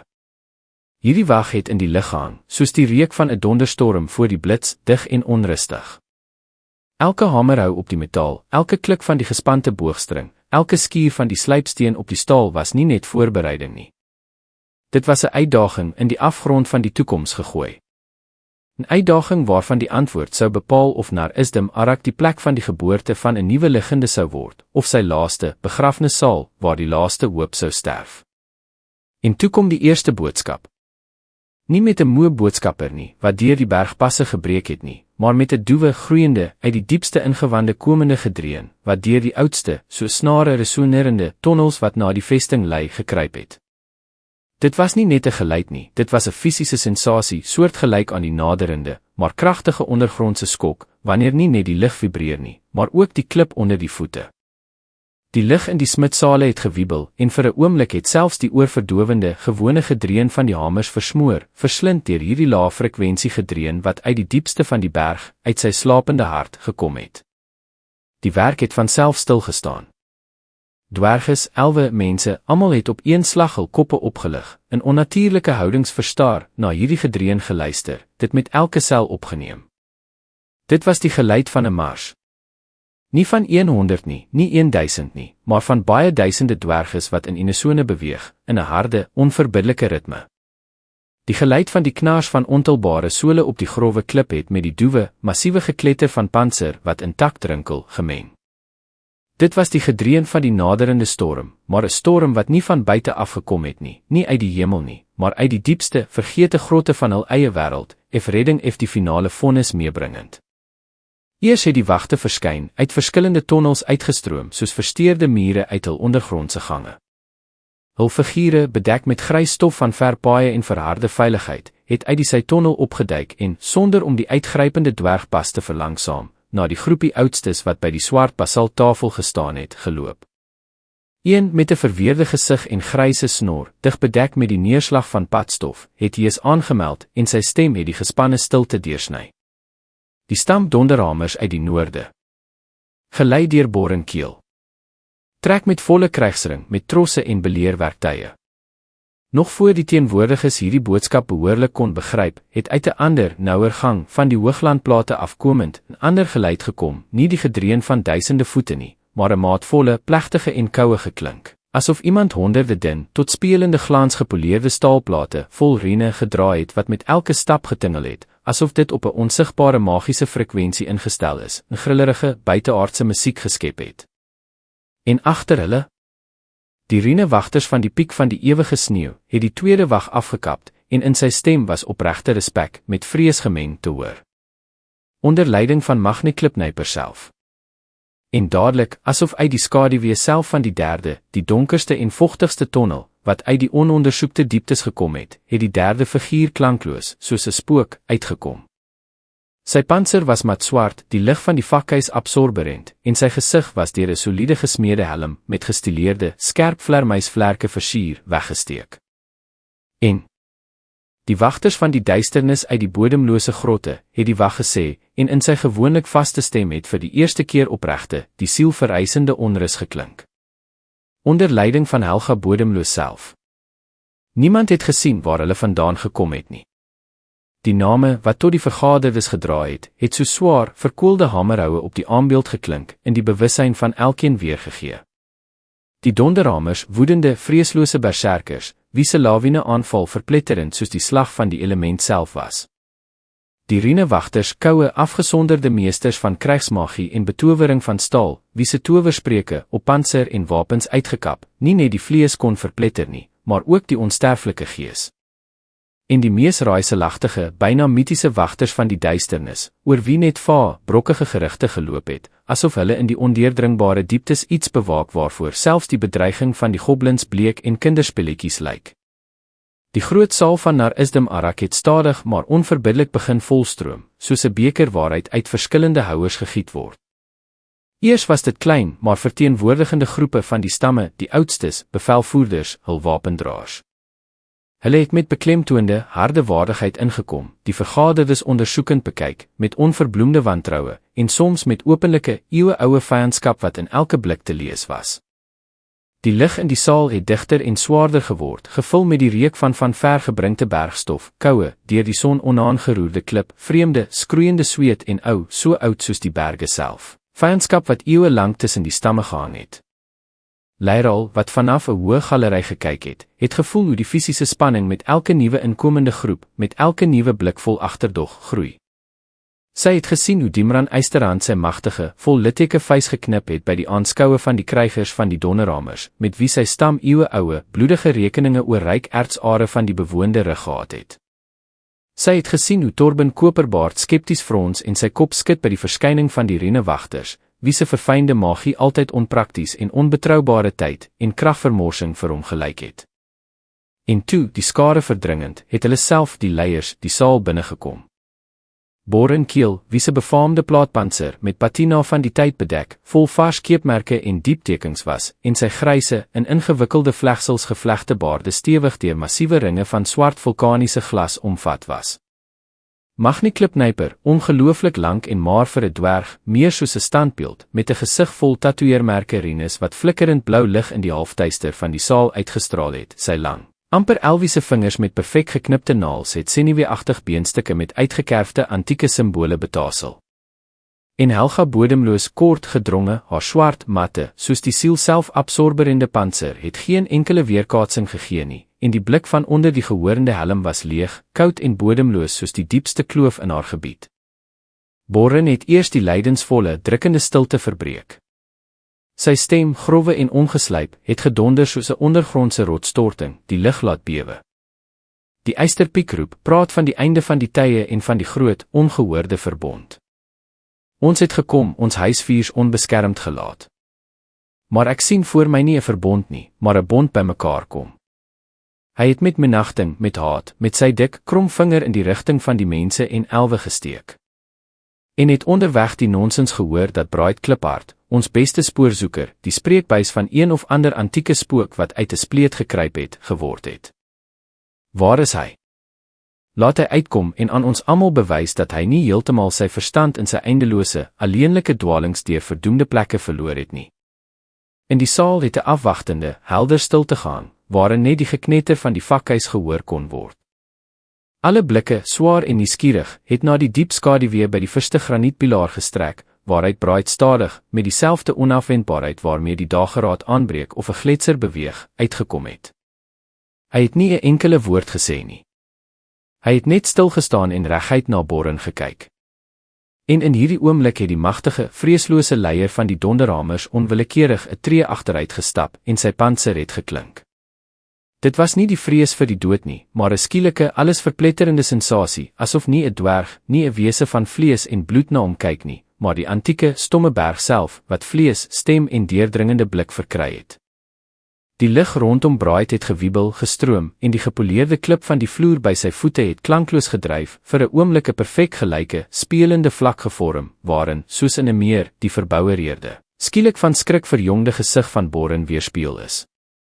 Die klip lieg nie, Boren, seun van die donderhamers, het die stem van Braaid geklink. Dit was 'n stem waarin die lae echo van millennia, die beweging van vastelande en die afkoeling van magma gehoor kon word. Dit onthou jou eerste onhandige slag met die krygshamer in die saal van die voorvaders, toe jy net 10 winters oud was. Dit onthou die eed van getrouheid en bloed wat jou ouer grootvader, Dromgar Hamerslaer, by die voet self van die hekke van Khazad Gatol afgelê het. En dieselfde klip skree nou van pyn, van die etterende wond wat dit van binne skeur. Jy het gekom om na my te kyk. Kyk, maar sien nie my nie. Sien daardie afgrond op die rand waarvan jou hele geslag, jou hele geskiedenis nou staan. Magni klipnyper het, sonder om te bewe, sy bodemlose blik ontmoet. Die rinus op sy gesig het effens helderder opgevlam, blou vlamme gestroom, asof dit die teenoorgestelde, onbegryplike vloed van antieke krag getoets en probeer meet het. Woorde, selfs al is dit die waarheid, is net wind, het hy koud, sonder 'n enkele emosie, gesê, en sy stem het geklink soos die skuur van 'n diamant op graniet. Wat bied jy ons, spook in die gedaante van 'n kryger? Nog 'n sinlose oorlog. Nog 'n broedergraf vir ons seuns wat net nuwe vyandskap sal laat ontstaan. Ek bied die enigste pad aan, om die etterende wond skoon te maak, dit met gloeiende yster uit te brand voordat die bederf die hele liggaam opvreet en daar nie eers stof van oorbly nie, het Braaid gelykmatig en onverbiddelik geantwoord. Khazad Gatol is nie die doel nie, nie die byt nie. Dit is die eerste, die noodsaaklikste stap. Stap om weer een volk te word, en nie 'n trop honger jakkalse wat oor wat van die groot, gemeenskaplike erfenis oorgebly het, beklei nie. En toe, die volgorde verbreek, het Helga bodemloos gepraat. Haar stem was stil, amper 'n fluistering, skaars van onder die helm hoorbaar, maar dit het die gehoor en die siel soos die geknars van ingeslote yster op Mika-kristalle gesny, en hiervan het horries oor die vel gehardloop. Die duisternis onder die grond beweeg, het sy gesê, en haar leë, bodemlose blik, asof dit uit die hel self kom, het oor Braaid gegly, nie sy vlees sien nie, maar die wese voel. Nie daardie eenvoudige duisternis wat die goblins en troglodiete meebring nie. 'n ander een. Antiek soos die skepping self. Dit luister nou na ons gesprek. En wag op sy uur. Hy wat jy in jou dra, die gees van die oorspronklike klip. Hy weet dit. Jy roep ons na die geveg met die skaduwee wat uit die ooste gekom het.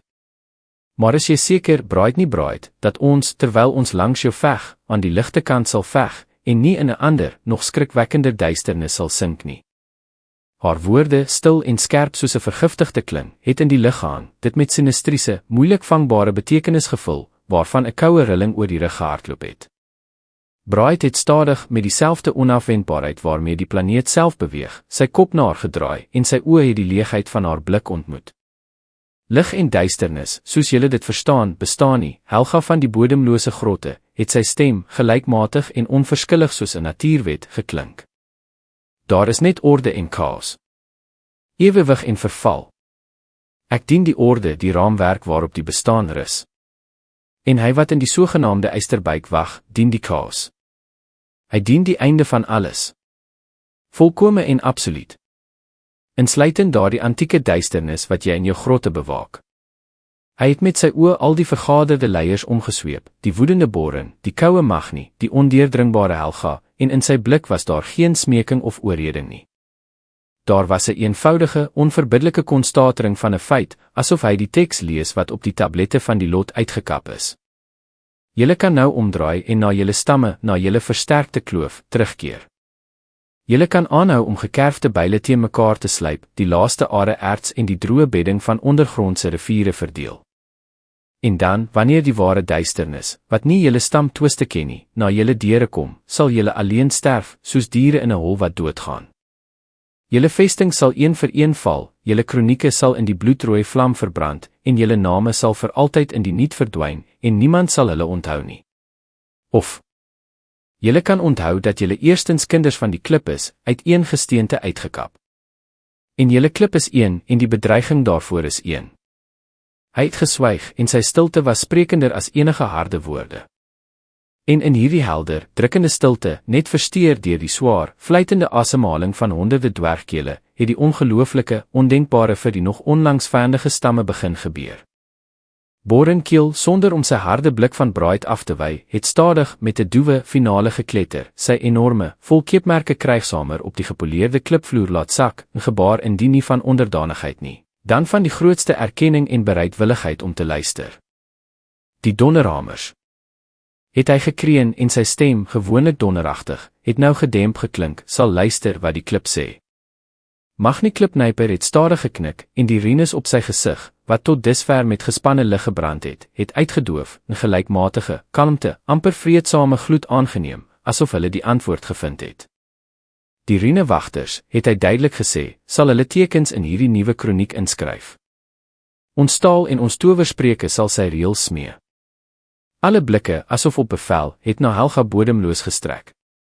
Sy het onbeweeglik, soos 'n standbeeld, nog 'n paar pynlike, oneindig lang sekondes gestaan, en toe net geknik, een keer kort en skerp, asof sy alle twyfel afkap. Die wagters van die duisternis. Haar fluistering het deur die stilte gesny, sal nie onverskillig van die kant af na die ondergang van die wêreld kyk nie. Hierdie kort verklaring was genoeg. Die groot raad, wat in die klippe ingewande van Nar Isdim Arak byeengekom het in een oomblik opgehou om 'n byeenkoms van vyandige stamme te wees, in ou wrok vasgesit. Dit het 'n krygsraad van een, al is dit nie tot glans gepoleer nie, maar dwergvolk geword.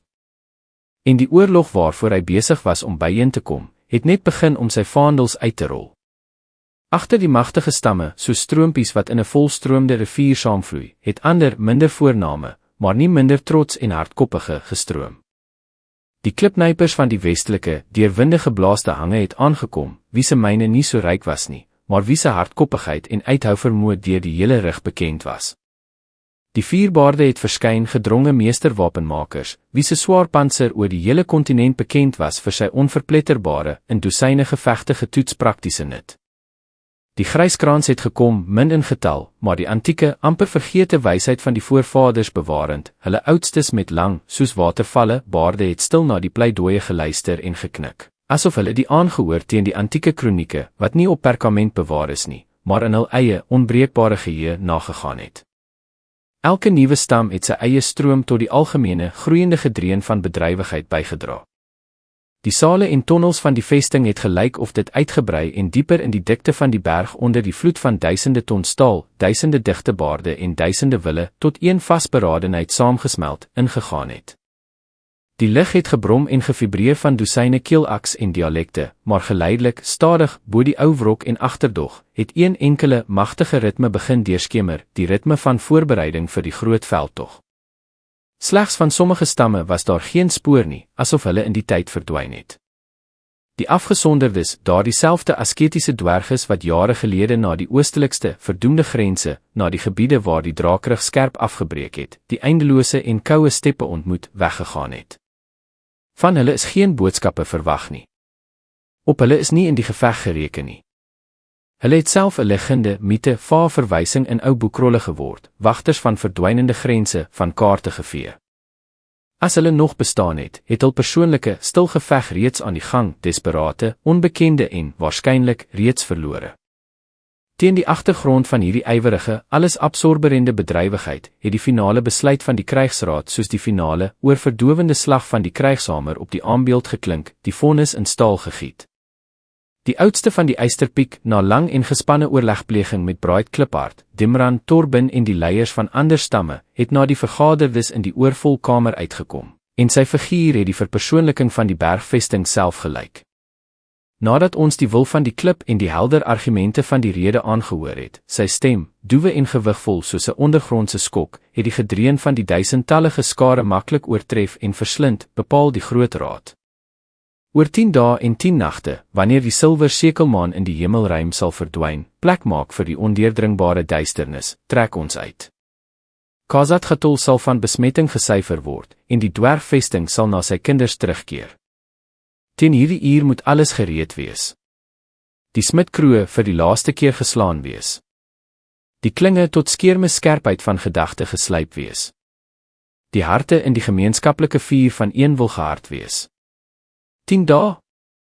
Hierdie kort, soos 'n sig voor die sprong in die afgrond, termyn het swaarder as alle loodla in sy ingewande oor die klippe gewelfte van Nar Isdim Arak gehang. Nou was elke geluid, elke beweging, elke sig ondergeskik aan een enkele, onverbiddelike en harde, soos die slaan van ondergrondse horlosies, ritme van die aftelling, wat die laaste oomblikke voor die storm afmeet. Die groot smitsale het nou nie soos 'n versteurde bykoor gebrom nie, maar soos een enkele, reuse organisme wat riviere staal en gekonsentreerde woede uit sy gloeiende ingewande uitstoot. Die smeltkroe het dag en nag gebrand, hulle helse vlamme het nie meer uitgedoof nie, en die weerkaatsings daarvan, bloedrooi en bewerend, het op die berookte, met druppels verharde metaal bedekte gesigte van die meesters, waarop geen spoor van gewone menslike moegheid oorgebly het nie, net fanatieke, amper heilige konsentrasie gelê. Die donderhamers en die 4 kroe, vergeet van hulle eeuwe-oue, verbitterde kompetisie, het nou skouer aan skouer gewerk, en hul swaar hamers het nie net chaotiese gelei uitgeslaan nie, maar een enkele magtige krygsritme, waarna, soos dit gelyk het, die hele draakrig in aanval kon marcheer.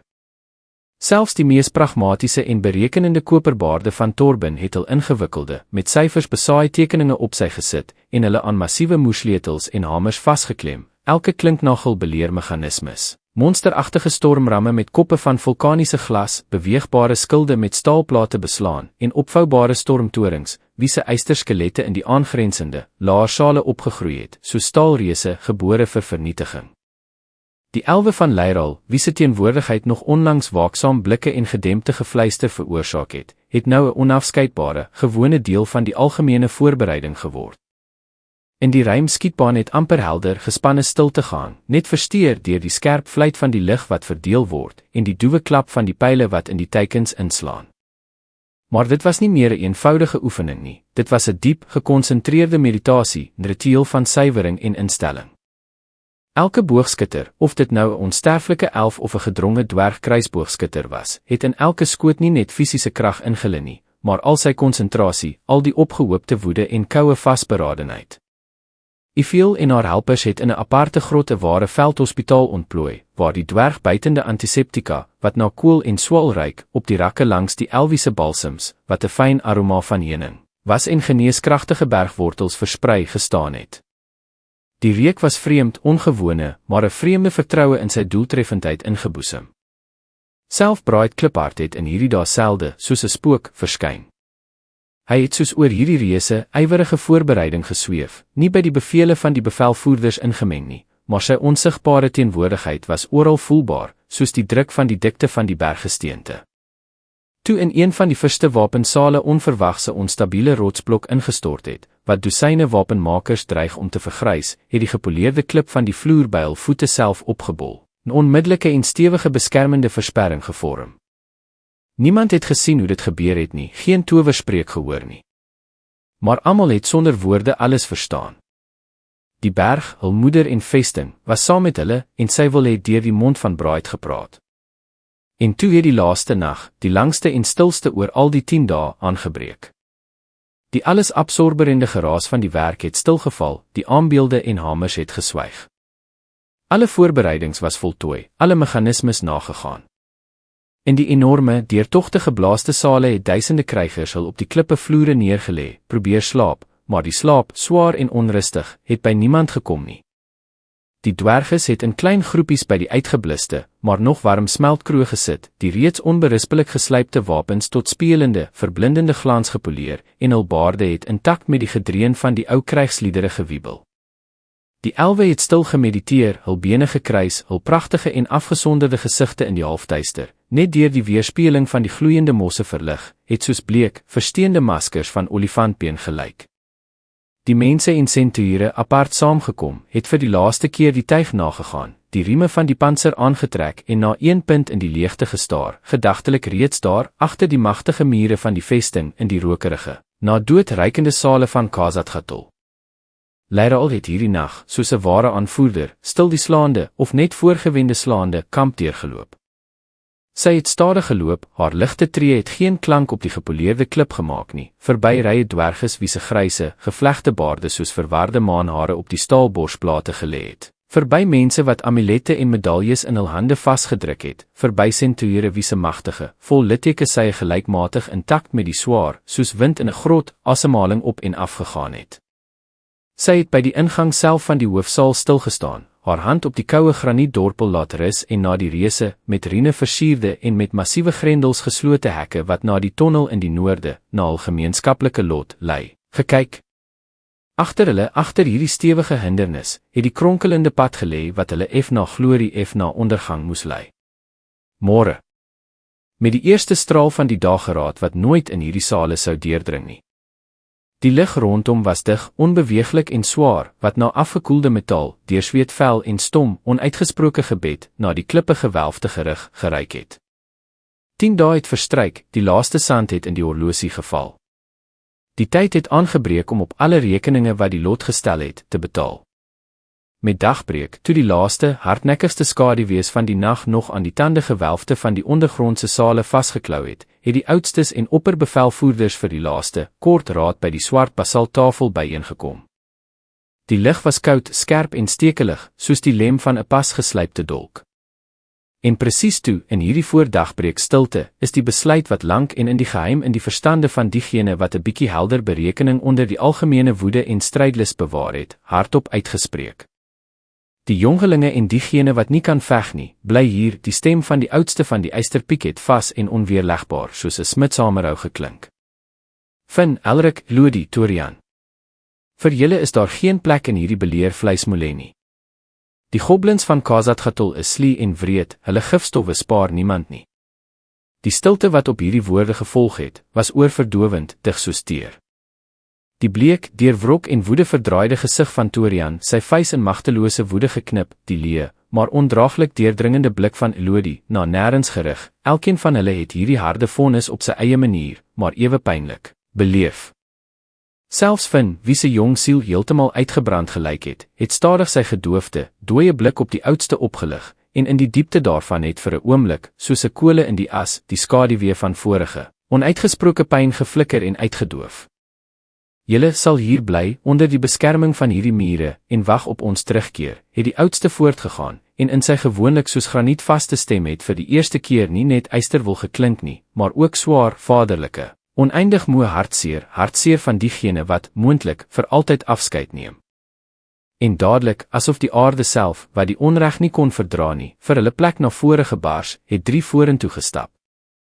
3 in wie se oë nie die weerkaatsende nie, maar eie innerlike vuur gebrand het, wat staal kon smelt en leuns kon verbrand. In hul stille stap was daar so 'n krag dat selfs die harde dwergoudstes vir 'n oomblik teruggetree het, plek gemaak vir hierdie lewende muur van pyn en woede. Ons sal in die eerste rye loop, het die stem van Agrim gedonder, en sy reuse figuur, verseng deur die vuur van verbrande huise en bedek met littekens soos 'n kaart van sy verliese, het die verpersoonliking van wraak wat vlees verkry, gelyk. Hy het sy massiewe smidshamer so vasgeklem, asof dit die enigste steen in die ineengestorte wêreld, die laaste anker in die woedende see van hartseer, was. Vir die deurkap. Vir die verre oewer. Vir almal wie se stemme vir altyd in die rook en geskreeu stilgeval het. Naby hom, asof in die klip ingewortel, het Gert gedronge en onverpletterbaar soos 'n ou, storme gesiene eikeboom, opgestaan. In sy verweerde, growwe, soos verwerkte graniet gelaatstrekke was nie net blinde woede te lees nie, maar die koue, metodiese en genadeloose vasberadenheid van 'n houtkapper wat gekom het om die besmette woud tot by die wortel uit te kap, geen loetjie agterlaat nie. My plek is in die hart van die gevegte in die eerste rye, het hy hees sonder huiwering gesê. Sodat geen slegte gedroggie na die agterhoede, na diegene wat agtergebly het en aan wie ons beloof het om terug te keer, kan insypel nie. En na hulle as 'n klanklose skaduwee het Myrsel aangesluit. Die maar Kaïd met sy spleetoë, wat geel vuur brand, en gesig bedek met rituele litteke skrifte, het stil, amper in die lig klinkende haat, skerp soos 'n geslypte kling, uitgestraal. My volk, die woestynwind, is van die aarde afgevee, sy stem was soos die droë, sterwende gesis van 'n giftige slang. Daarvan het geen liedere by die vuur oorgebly nie, geen name vir herdenking nie, geen grafte vir rou nie. Maar sy pyn, sy laaste skreeu, het in my oorgebly. En ek sal dit, soos 'n fakkel, in die hart self van die vyand se vesting bring. Dit sal my laaste getuienis wees, my persoonlike bydra tot die gemeenskaplike saak. In hul stille, maar donderende vasberadenheid was daar geen jeugdige roekeloosheid of dors na glorie nie. Daar was vreeslike, tot die bodem uitgeleide, kristalhelder sekerheid. Hulle het geglo, nie net blind gehoop nie, maar met die gevoel geweet, dat elke klip wat van die vyand in Khazad-Gatol teruggeneem word, nie 'n oorwinning in 'n ander, veroorlog sou wees nie, maar 'n persoonlike, verpletterende slag teen die een wat alles wat hulle liefgehad het, van hulle weggeneem het. Dit was die eerste noodsaaklike met bloed geteken stap. Die brughoof in die komende geveg. Die begin van die lang, donker pad na vergelding, waarvan die einde hulle moontlik self nie sou sien nie. En toe, as op 'n onsigbare sein, het die rivier gestroom. Nee, nie 'n rivier nie, die selfherleefde klip, klaterend van staal, asemend met oorverhitte lig van die smidkroe en onwrikbare vasberadenheid, het beweeg. Dosyne duisende dwerges in tot spelende glans gepoleerde pantser, met swaar byle en hellebaarde op die skouers, het uit die vesting in 'n gelyke, onhaastige, amper rituele formatie begin uitkom. Daar was geen koortsige haas nie, geen hysteriese kregsuitroepe nie, net swaar, maatvol, drukkende gedreun van duisende sole op die klip, doewe gekletter van staal op staal, wat die mars vir diegene wat hulle in die sale van Khazad-Gatol afgewag het, uitgeslaan het, 'n mars wat vir hulle soos 'n begrafnisklok geklink het. In die eerste rye, soos beloof, het daar dieselfde 3 geloop. Agrim met sy reuse, vol keepmerke hamer, sy gesig onder die gelate valhelm was soos 'n uit graniet uitgekapte masker van woede en hartseer. Gert, gedronge en onverpletterbaar, sy befaamde byl het op sy skouer gelê, en sy blik vorentoe, in die donkerte van die tonnel gerig, was aandagtig, koud en genadeloos. En Myrsel, wie se maar buigsame figuur soos 'n skaduwee langs hulle gelyk het, maar in sy goue, soos die van 'n wilde kat, oë het die vuur gebrand wat nie net vestings kon uitbrand nie, maar selfs die herinnering daaraan. Agter hulle, skouer aan skouer, vir 'n tyd vergeet van die ou twis, het die groot stamme geloop. Die donderhamers met hul befaamde mure deurbreekhamers. Die rienewagters, wie se pantser en wapens flou in die halfduister van die tonnels met geheimsinnige, vloeiende tekens, wat die antieke krag bewaar, gewemel het. En langs die digte dwergfalanse, 'n vreemde en pragtige kontras, het ander, ongewone vir die ondergrondse, figure beweeg.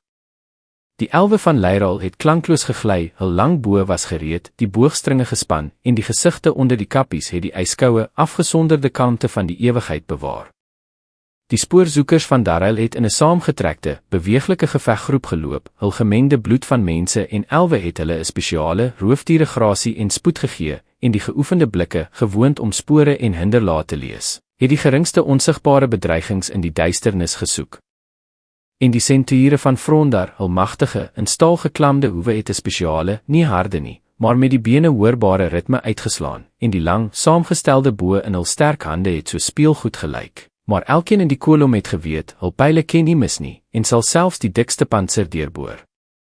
Dit was 'n skouspel soos die wêreld sedert die legendariese groot verbond, wat in liedere besing en amper vergeet is, nie gesien het nie. Kinders van die klip, die woud en die eindelose steppe. Verskillend soos hemel en aarde. Verdeel deur eeueoue vyandskap, wantroue en verskillende gode.